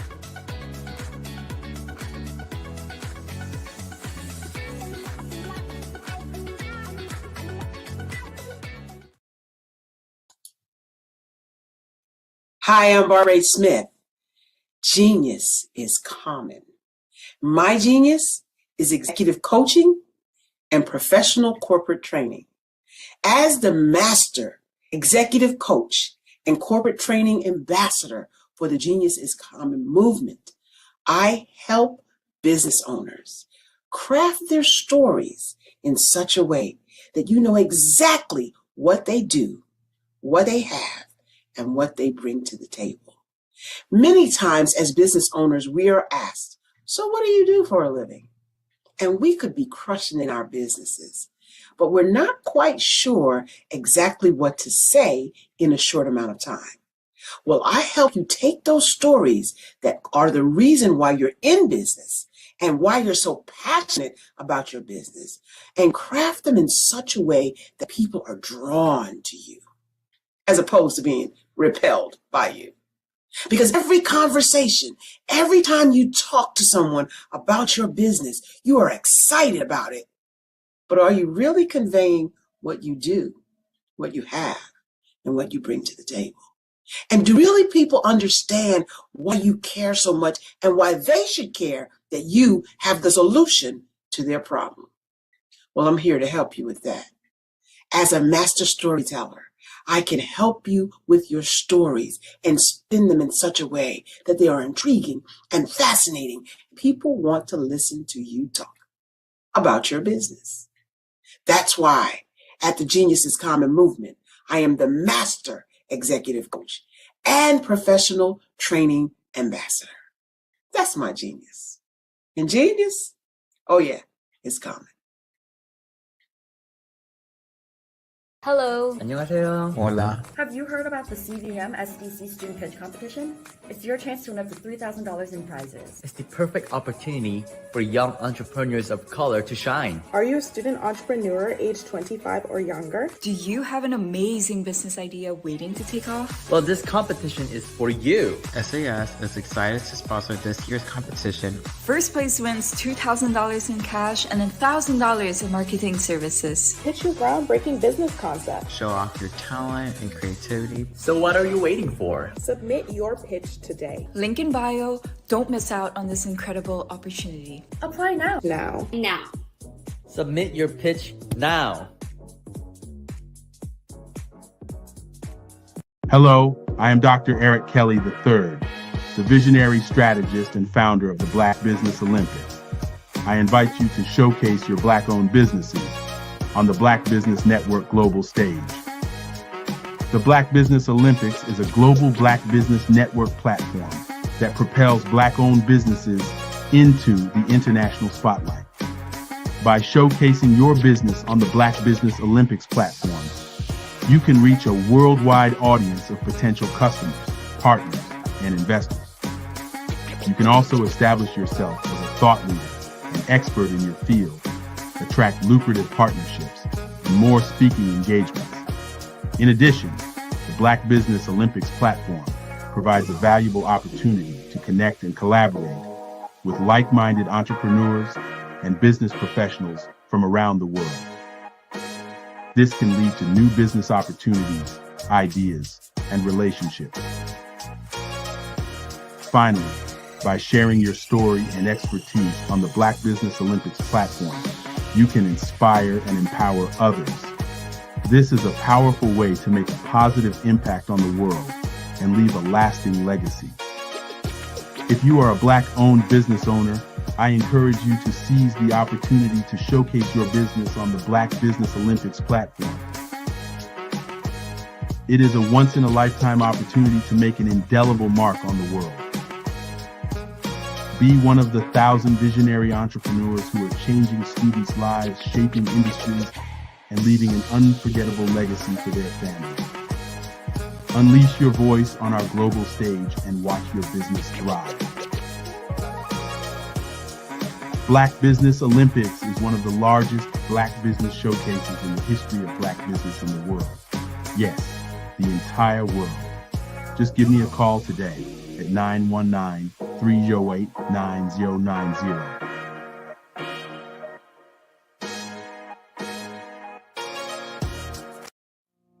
Did you know that approximately 333.34 million businesses exist today, according to a report from 2021? And you may be one of those businesses, or maybe you're not in the business market yet, but you're aspiring to be a business owner. Well, guess what? You're in the right place at the right time. Because let's face it, everything is about timing and opportunity. Hi, my name is Dr. Lotus Richey, and I'm the CEO and founder of the Lotus Richey Coaching and Consulting LLC, along with the Lotus Richey Ignite Show. 15 minutes of success with Dr. Lotus Richey, as well as books to boom your business and bring who you are. And today, I want to bring this amazing message to you about the Black Business Network and the Black Business Olympics. See, the Black Business Network and the Black Business Olympics is designed to help people just like you, that's right, that look like me, to take their business to the next level. Not just in your front yard or your backyard, but globally. The Black Business Network and Black Business Olympics is designed not to just help you survive, but to help you thrive. So join us today as we come together with businesses all around the world to support our students, our children, our young teens, our young entrepreneurs. What we do is we come together to help raise funds for students who are aspiring to be business entrepreneurs, who are aspiring and who are thriving in college. We endow them with a wonderful opportunity to gain scholarship of either a laptop or several thousands of dollars. And we invite you to help be a contributor to this amazing opportunity to help someone that looks just like you. So join us today at our website and let us connect with you and help you ignite and take flight in every area of your life on the Black Business Network and the Black Business Olympics. I'll see you on the other side.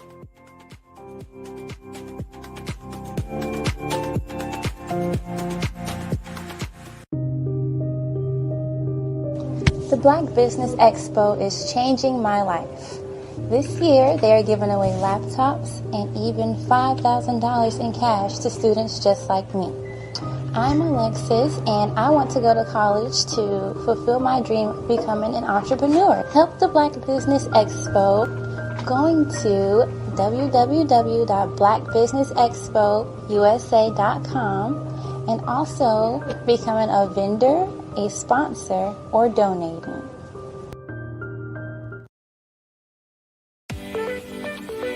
You are in the right place at the right time. The Black Business Network opens again for its Black Business Olympics, a 24/7 broadcast on business, strategies, global branding, social media marketing, finance, advertisement, and much, much more. Featuring the top, most powerful entrepreneurs and speakers and thought leaders from all around the world as they gather together for this phenomenal event. Join the Black Business Network streaming live into the metaverse, STEM City USA, Black Multiverse, Pod TV, Roku, Hulu, iHeartRadio, Apple TV, YouTube, TikTok, Instagram, Google Podcasts, Facebook, LinkedIn, IBM TV, Spotify, and Twitch. Tune in today and be a part of this amazing movement. The Black Business Olympics welcomes you.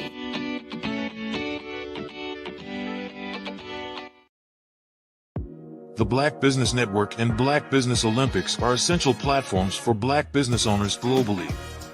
They provide the tools and support you need to succeed in today's competitive marketplace. Join us today as we collaborate together with businesses from around the world to support our children, students, and young future entrepreneurs, Black businesses and corporations. We raise funds for students going to college and young entrepreneurs who are aspiring to be business owners, and we invite you to be a contributor today. Visit the website www.blackbusinessexpousa.com to connect with and learn more about how the Black Business Network and Black Business Olympics can help you not only share your amazing business story to businesses, but also serve future generations. Hello, my name is David Jones, CEO and co-founder of the Hello LLC, where we help businesses build a culture, brand an experience, and leverage technology to pivot into Web3. Join the Black Business Network streaming live into Roku, Metaverse, STEM City, Black Multiverse Enterprises, Hulu, YouTube, iHeartRadio, Apple, Facebook, LinkedIn, Spotify, Twitch, and Google Podcasts. Tune in, turn on, and let's thrive.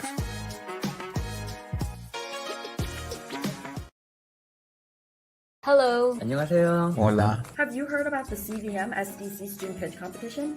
It's your chance to win up to $3,000 in prizes. It's the perfect opportunity for young entrepreneurs of color to shine. Are you a student entrepreneur age 25 or younger? Do you have an amazing business idea waiting to take off? Well, this competition is for you. SAS is excited to sponsor this year's competition. First place wins $2,000 in cash and $1,000 in marketing services. Pitch your groundbreaking business concept. Show off your talent and creativity. So what are you waiting for? Submit your pitch today. Link in bio. Don't miss out on this incredible opportunity. Apply now. Now.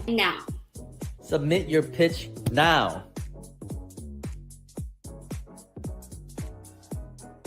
Sometimes you got to hear the news from the Black perspective, and more specifically, Black publishers. And that's exactly why you have to download the Hey Tie app, the largest mobile app delivering breaking news, videos, and podcasts from 200 of your favorite Black publishers. Yes, 200 Black publishers delivering news as it happens, literally all in one app. Go to hayti.com or download the app in the Google Play Store or Apple App Store. It's completely free, along with information that you can trust, so go check them out.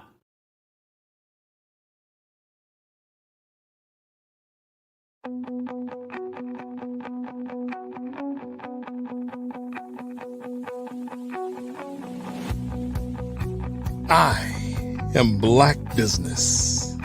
From the moment I wake until the time I sleep. Yes, I am Black Business. I am Black Business. Tell me, are you Black Business? I am Black Business. Do you support Black businesses? Listen, I support Black business because I am Black Business. Black Business Expo, one of the largest business showcases in the history of Black business in the world. The world! Sign up today at www.blackbusinessexpousa.com or call 919-308-9090. I am Black Business.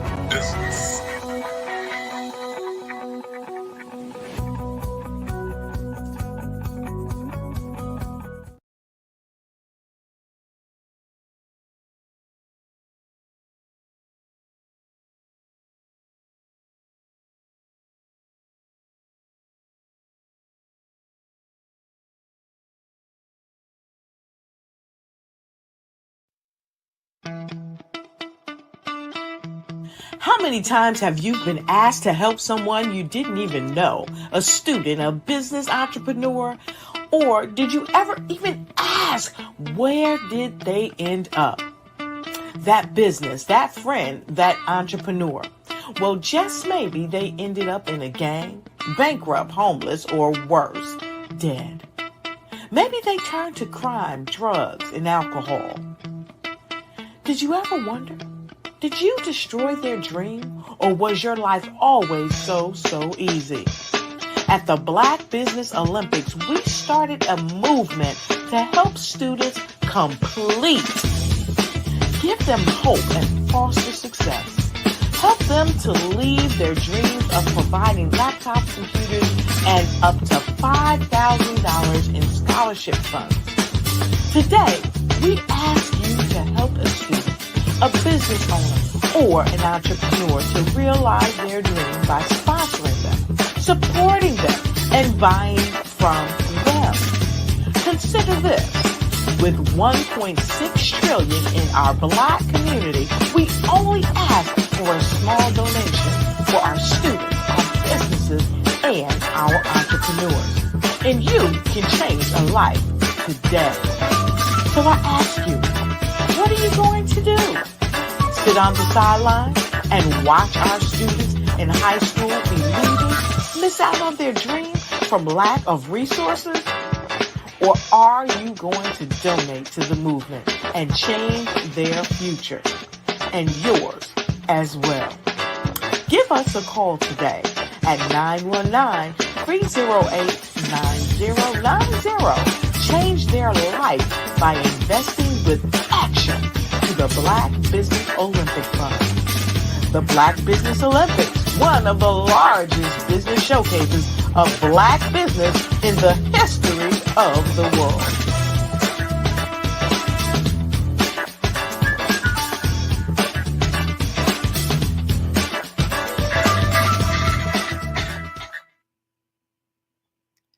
Good morning, business owners, entrepreneurs, thought leaders, and corporations.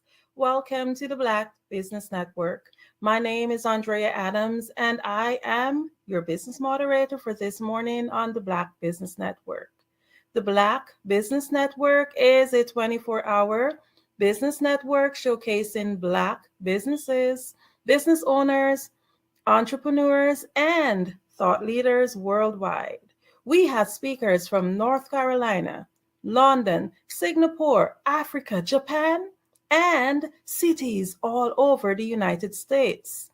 The Black Business Network is a global community sharing its business knowledge to empower, inspire, and educate businesses about business.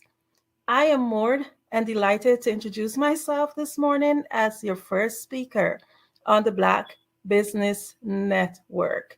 I'll share a little bit about me. I dive into life fully by exploring new experiences with adventures fueled by curiosity and love. I have a love for scuba diving, horseback riding, coasters, gourmetizing, big city lights, picture taking, and one of my favorite things are high heel shoes.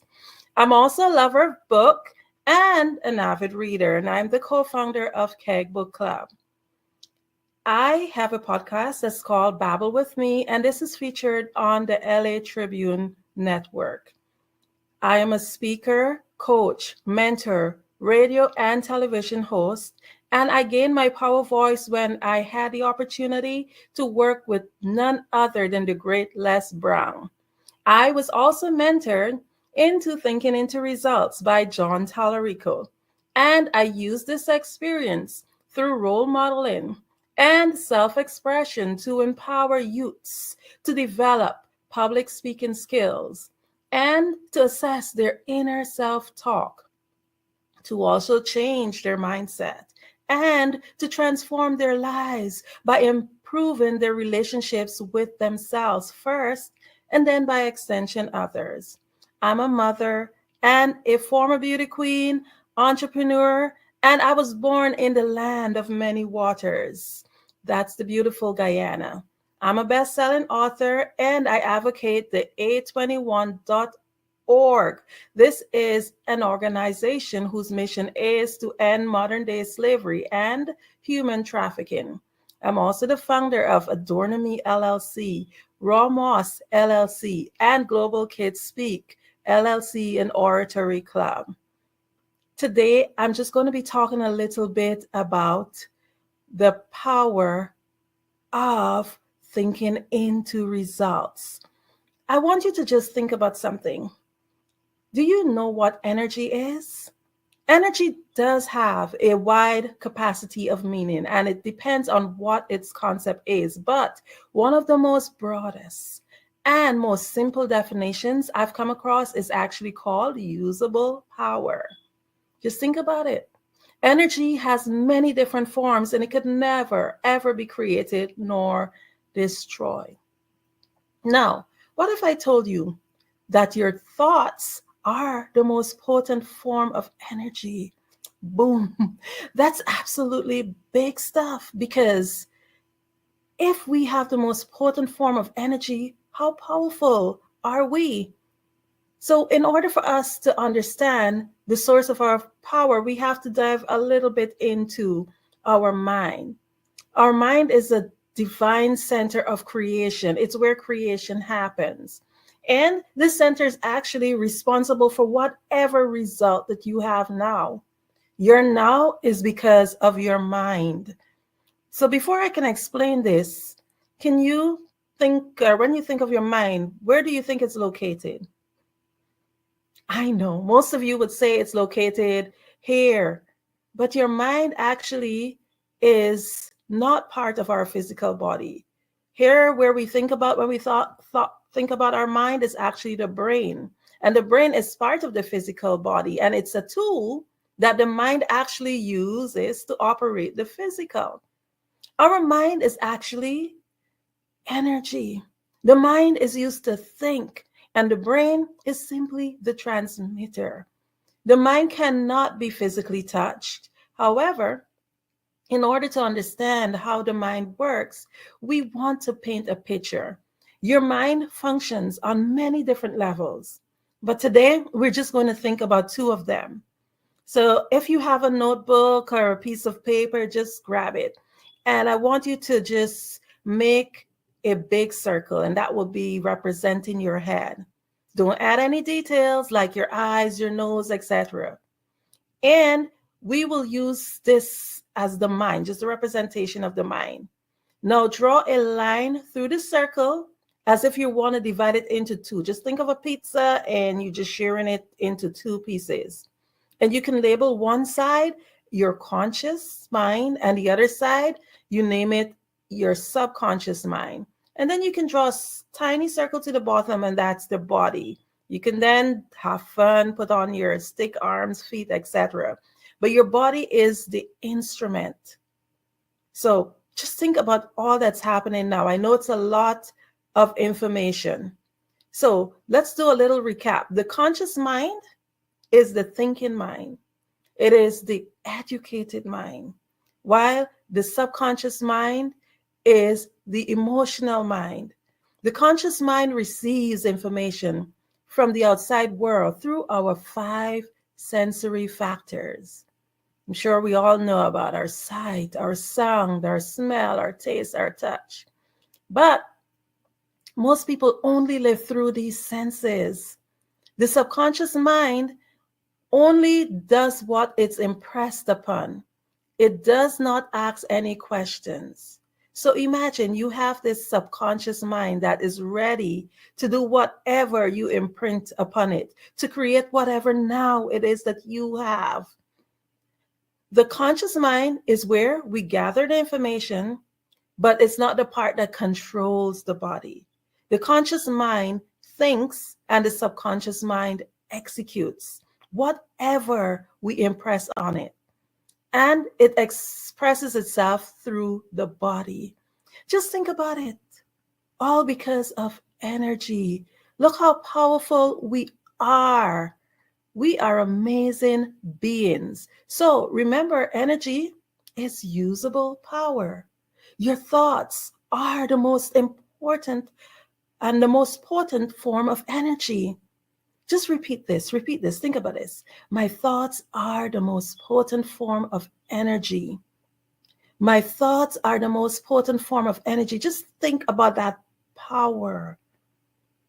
Imagine and just think about it. Factually, energy could not be created nor destroyed. It is there all the time, and we hold that potent form of energy. Your mind is a center of divine creation. And remember, it's divided into conscious and subconscious. Just think about that pizza in half. So, how do you think into results? We do so by beginning with the end in mind. In order to understand how to master our thoughts, we must, first of all, understand the process. Our mind is the center of divine creation. Yes, each and every individual have their own headquarters. And you are the CEO of your own headquarters. Yes, you're a boss. You are the boss and you call the shots. So like any organization, you are constantly creating every day. You're constantly creating every moment. So as the CEO of this operation, this powerful headquarters, this center of divine creation, you must take charge and master your thoughts. But how do we create? We create by assuming the feeling of the wish fulfilled. Every single thing that's around you right now, just think about what I'm about to say to you. Every single thing that's around you right now was once an idea. You created it. You conceived it in your imagination. And here you are sitting in your actual outcome.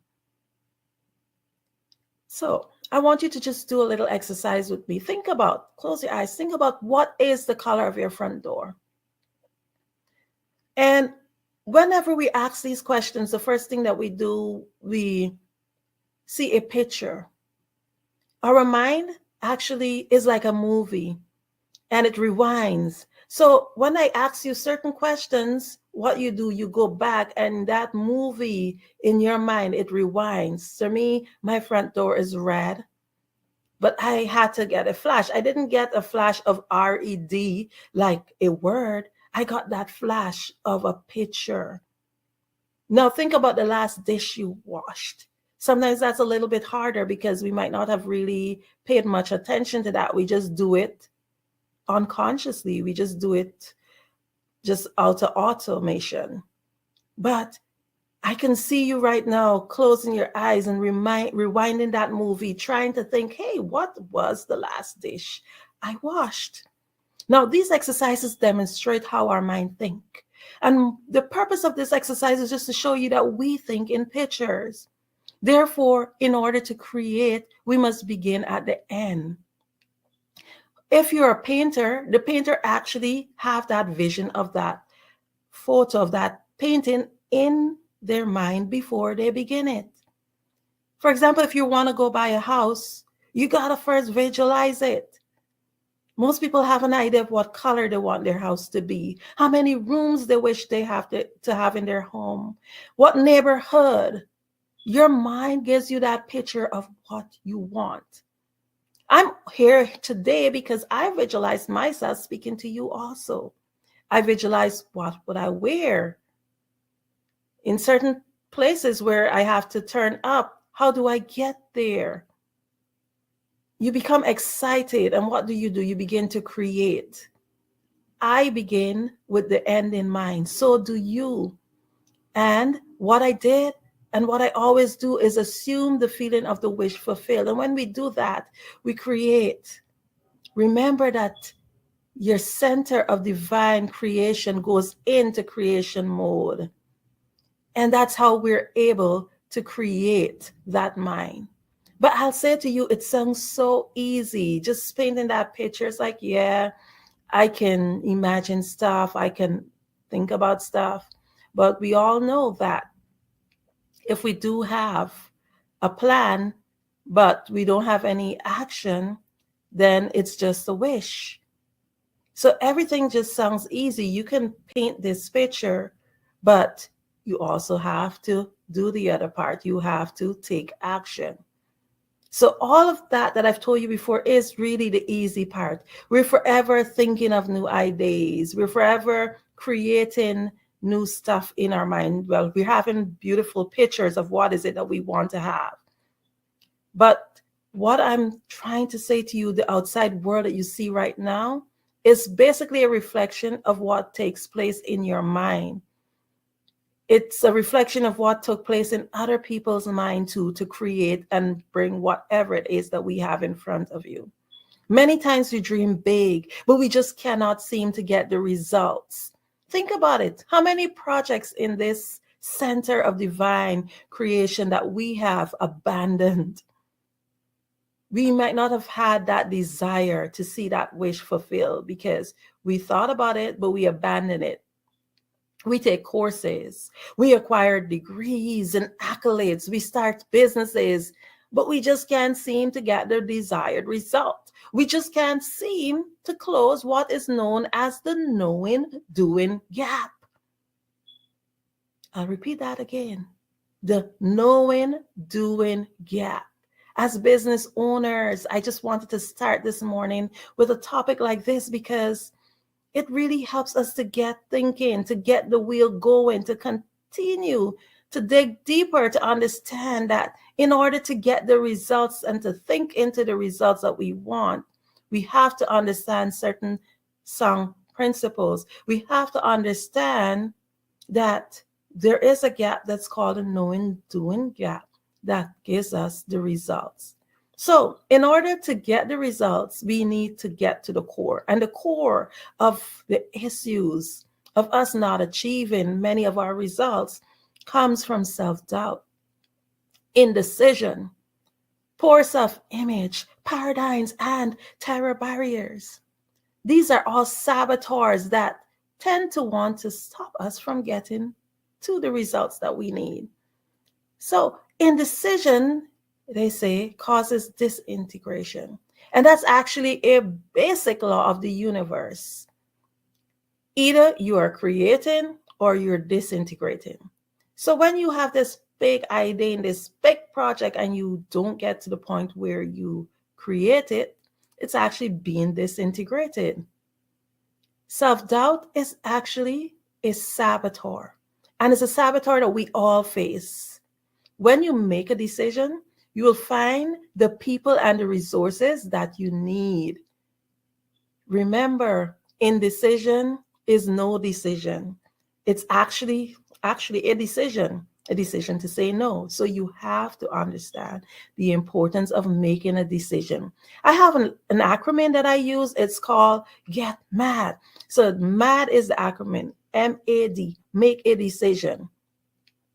Remember, many people who are very successful, what they do, they jump and then they grow wings as they fall. You find the resources that you need, just take the steps. Another saboteur is poor self-image. What is the story of yourself that you're telling yourself? In order to get the results that we seek, we must first accept ourselves. For many of you who would have been listening in on the Black Business Network, I talk a lot about self-acceptance. And a lot of times we appear to be so confident, but deep inside, a lot of us have a lot of battles that we face where we have not accepted ourselves. We have not accepted our mistakes. Many persons live from what you call a victim mentality. It's the poor me. They don't have a good self-image. It's not working out because I don't have a degree, or I am whatever poor excuse that they use, that victim mentality. Improve your self-image. Self-image is basically how you perceive yourself.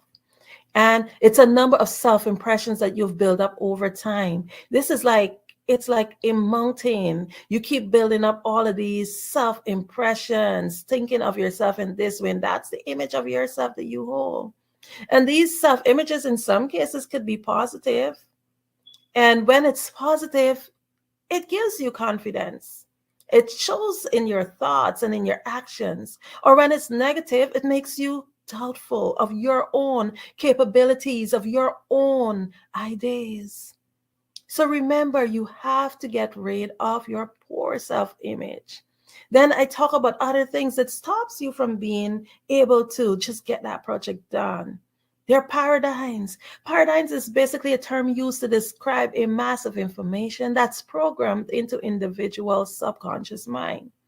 Actually, from the moment of conception, and then environmentally after birth. This information is expressed behavior patterns, producing whatever results you get in life. So paradigm structures your logics. Those are the beliefs that shapes your perception. When I did the course with Bob Proctor, in his institute, it said a paradigm is a group of habits that are programmed into your subconscious mind that controls your behavior. It's actually a roadmap of events that happen in your life and whatever meaning you give to it. So think about it. You're born and you're told to follow certain ways, to put yourself into this box, and this is what society expects, etc. And what you do, you form these paradigms. And when you think about it, you were born into this environment. This is what you're taught, and you really believe, hey, this is it. But then think about it. There are other people who are born into other environments, and they think completely opposite from you. And what do? We say, we frown upon them because it's not what you believe. But we really need to question the paradigms, question everything that you've been taught. And as a dear friend said to me, get the facts. We cannot just depend on what we were taught by our parents because they're humans too. Get your facts. Understand that we are not bound by paradigms. Paradigms actually keep us in a box. Then the other saboteur, the other thing that stops us from creating is terror barriers. Terror barriers or challenges is actually based on unconscious fears. And it can often erupt when we're working towards our goals and visions. A terror barrier is actually an illusion. Every fiber of our being wants to turn back and throw in the towel because here, the subconscious mind is always working to keep us safe. Think about it. You've done it. You've reached the part. You've created and you started the business or you started the project or whatever it is that you're doing. And then when you're getting there and the demands are coming in and you actually have that potential to do what you have to do to get to the next level. And then there's that little thing that tells you, hey, this here could harm you. Hey, what if you lose all the money you invest? Hey, all these doubtful things, and it's fears, they're unconscious fears. Do not allow your old conditionings and your beliefs to stop you from performing new acts in an efficient and effective manner. Terror barrier is actually that feeling of anxiety. You know that feeling you feel when you're about to start something new? It's like, it gives you like, no. It keeps you safe in some situations. It's a natural reaction that our body creates. But there are times that we just got to kick those terror barriers, kick those paradigms. Paradigms and terror barriers, they just keep you in a box. You don't want to be kept in a box. Think about it. If you're in the box, you can't see the label. You don't want to be ever kept in a box. You have to break those terror barriers, kick it open, step out. And when you find yourself in yet another, stuck in another paradigm, then the fears and the terror barriers come in. What you got to do, kick out those boxes, kick out those borders and step in to the next level. Because all they are saboteurs to stop you from being creative. They're saboteurs to stop you from actually being the wonderful human being that you are. They're the barriers that stop you from creating and getting the results that you are looking for.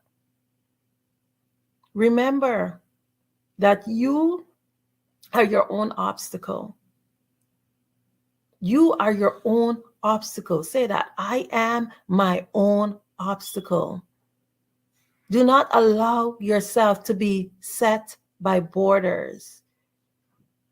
One of the words that I really love to say is indecent. By society, when they hear the word indecent, the first thing they think about is, ooh, vulgar. But another meaning of indecent is actually to go against society norms.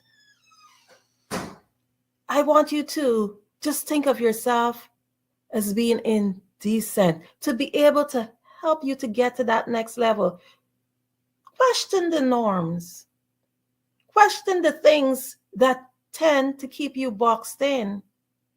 According to Les Brown, many they die at 20 and they're buried by 65. Just think about it. You're spending a few decades just not living. You're spending decades of your life boxed in because you have not understand your mind. You do not understand your power. You do not understand that you can think into results. And the thing is that I'll just share one of the things that society tends to tell us. Oh, when you reach a certain age, oh, you can't do this anymore. You can't do that. Yet there's some people who kick open those paradigms, and what they do, they get their degree at 50, they get their degree at 60, they open their business at 70, and they're successful. Sometimes we're told, oh, because you don't have the masters and the doctorates, oh, you can't do this. And then there are others who just kick open those paradigms and they just think and get the results, because here what they do, they understand their mind. They understand that There's nothing in your mind that you can conceive that you cannot achieve. You can achieve anything.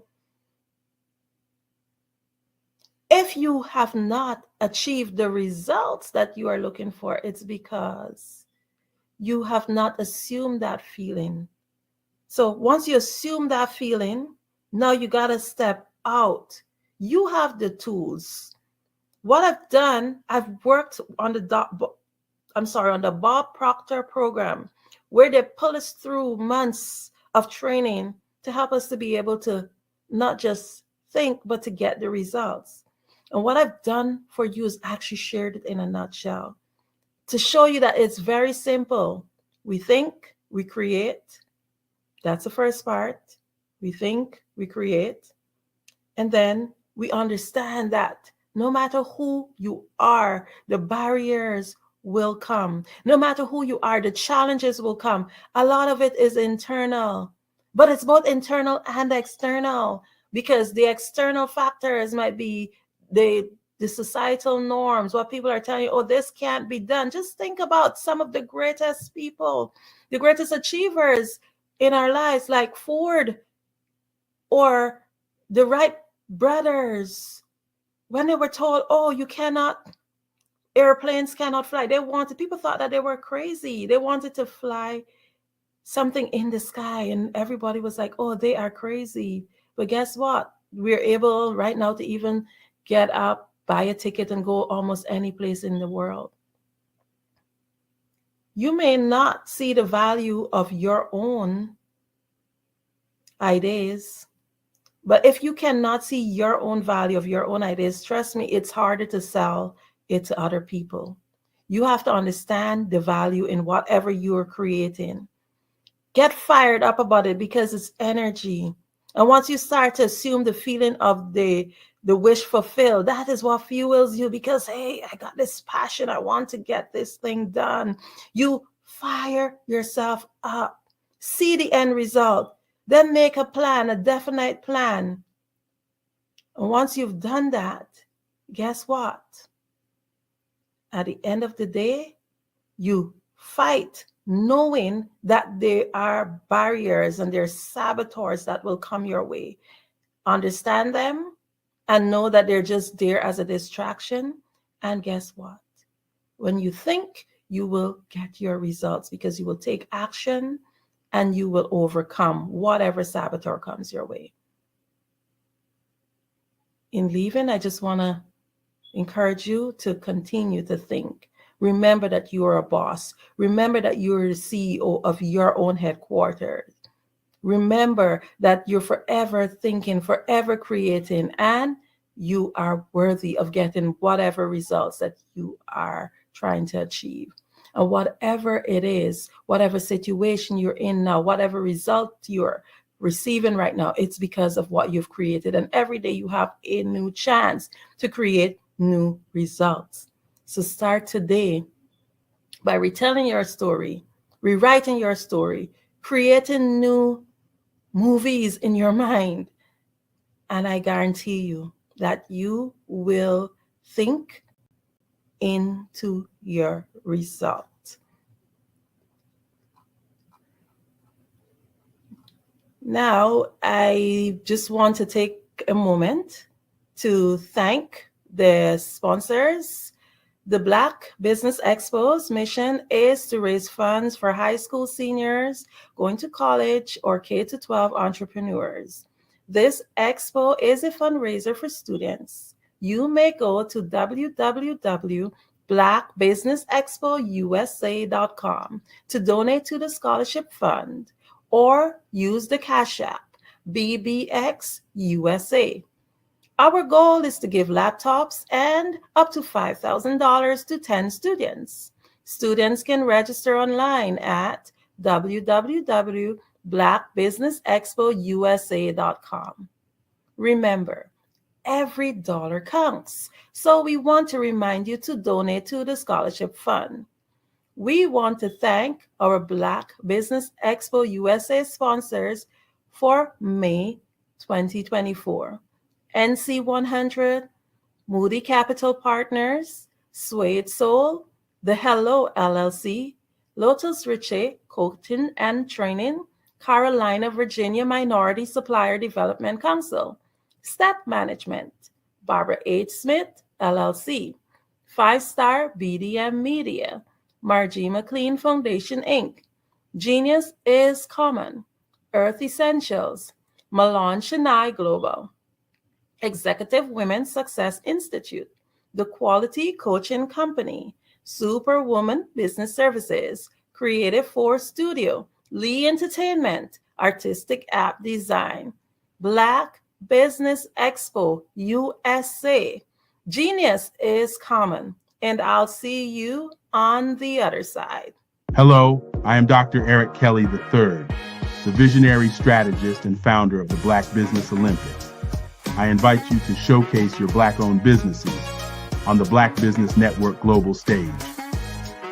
The Black Business Olympics is a global Black Business Network platform that propels Black-owned businesses into the international spotlight. By showcasing your business on the Black Business Olympics platform, you can reach a worldwide audience of potential customers, partners, and investors.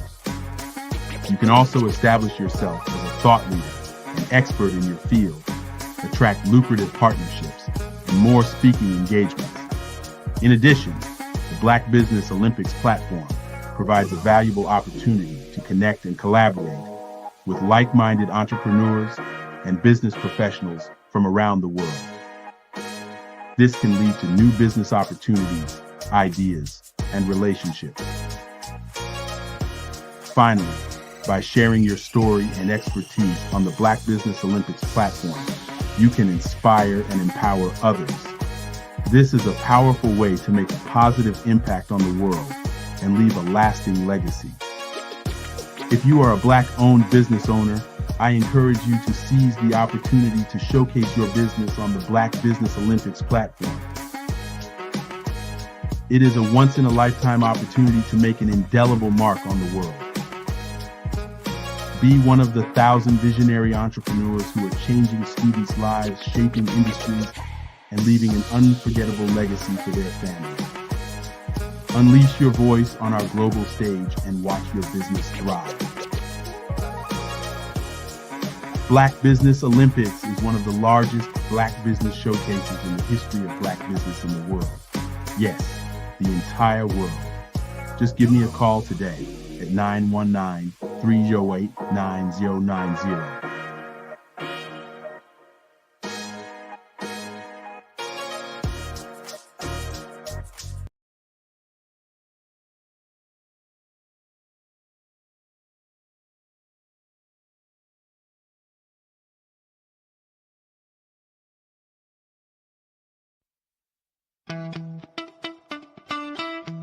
How many times have you been asked to help someone you didn't even know, a student, a business entrepreneur, or did you ever even ask, where did they end up? That business, that friend, that entrepreneur. Well, just maybe they ended up in a gang, bankrupt, homeless, or worse, dead. Maybe they turned to crime, drugs, and alcohol. Did you ever wonder? Did you destroy their dream, or was your life always so easy? At the Black Business Olympics, we started a movement to help students complete. Give them hope and foster success. Help them to leave their dreams of providing laptops, computers, and up to $5,000 in scholarship funds. Today, we ask you to help a student, a business owner, or an entrepreneur to realize their dream by sponsoring them, supporting them, and buying from them. Consider this. With $1.6 trillion in our Black community, we only ask for a small donation for our students, our businesses, and our entrepreneurs. And you can change a life today. So I ask you, what are you going to do? Sit on the sideline and watch our students in high school be losers, miss out on their dream from lack of resources? Or are you going to donate to the movement and change their future and yours as well. Give us a call today at 919-308-9090. Change their life by investing with action to the Black Business Olympic Fund. The Black Business Olympics, one of the largest business showcases of Black business in the history of the world.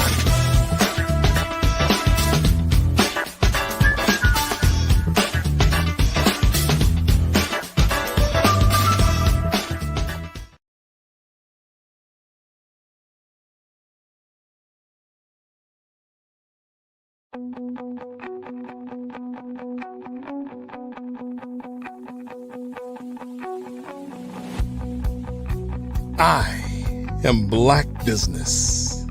From the moment I wake until the time I sleep. Yes, I am Black Business.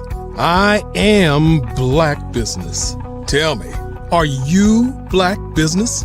I am Black Business. Do you support Black businesses? Listen, I support Black business because I am Black Business.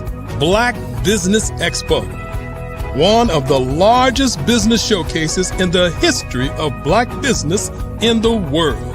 The world! Sign up today at www.blackbusinessexpousa.com or call 919-308-9090. I am Black Business.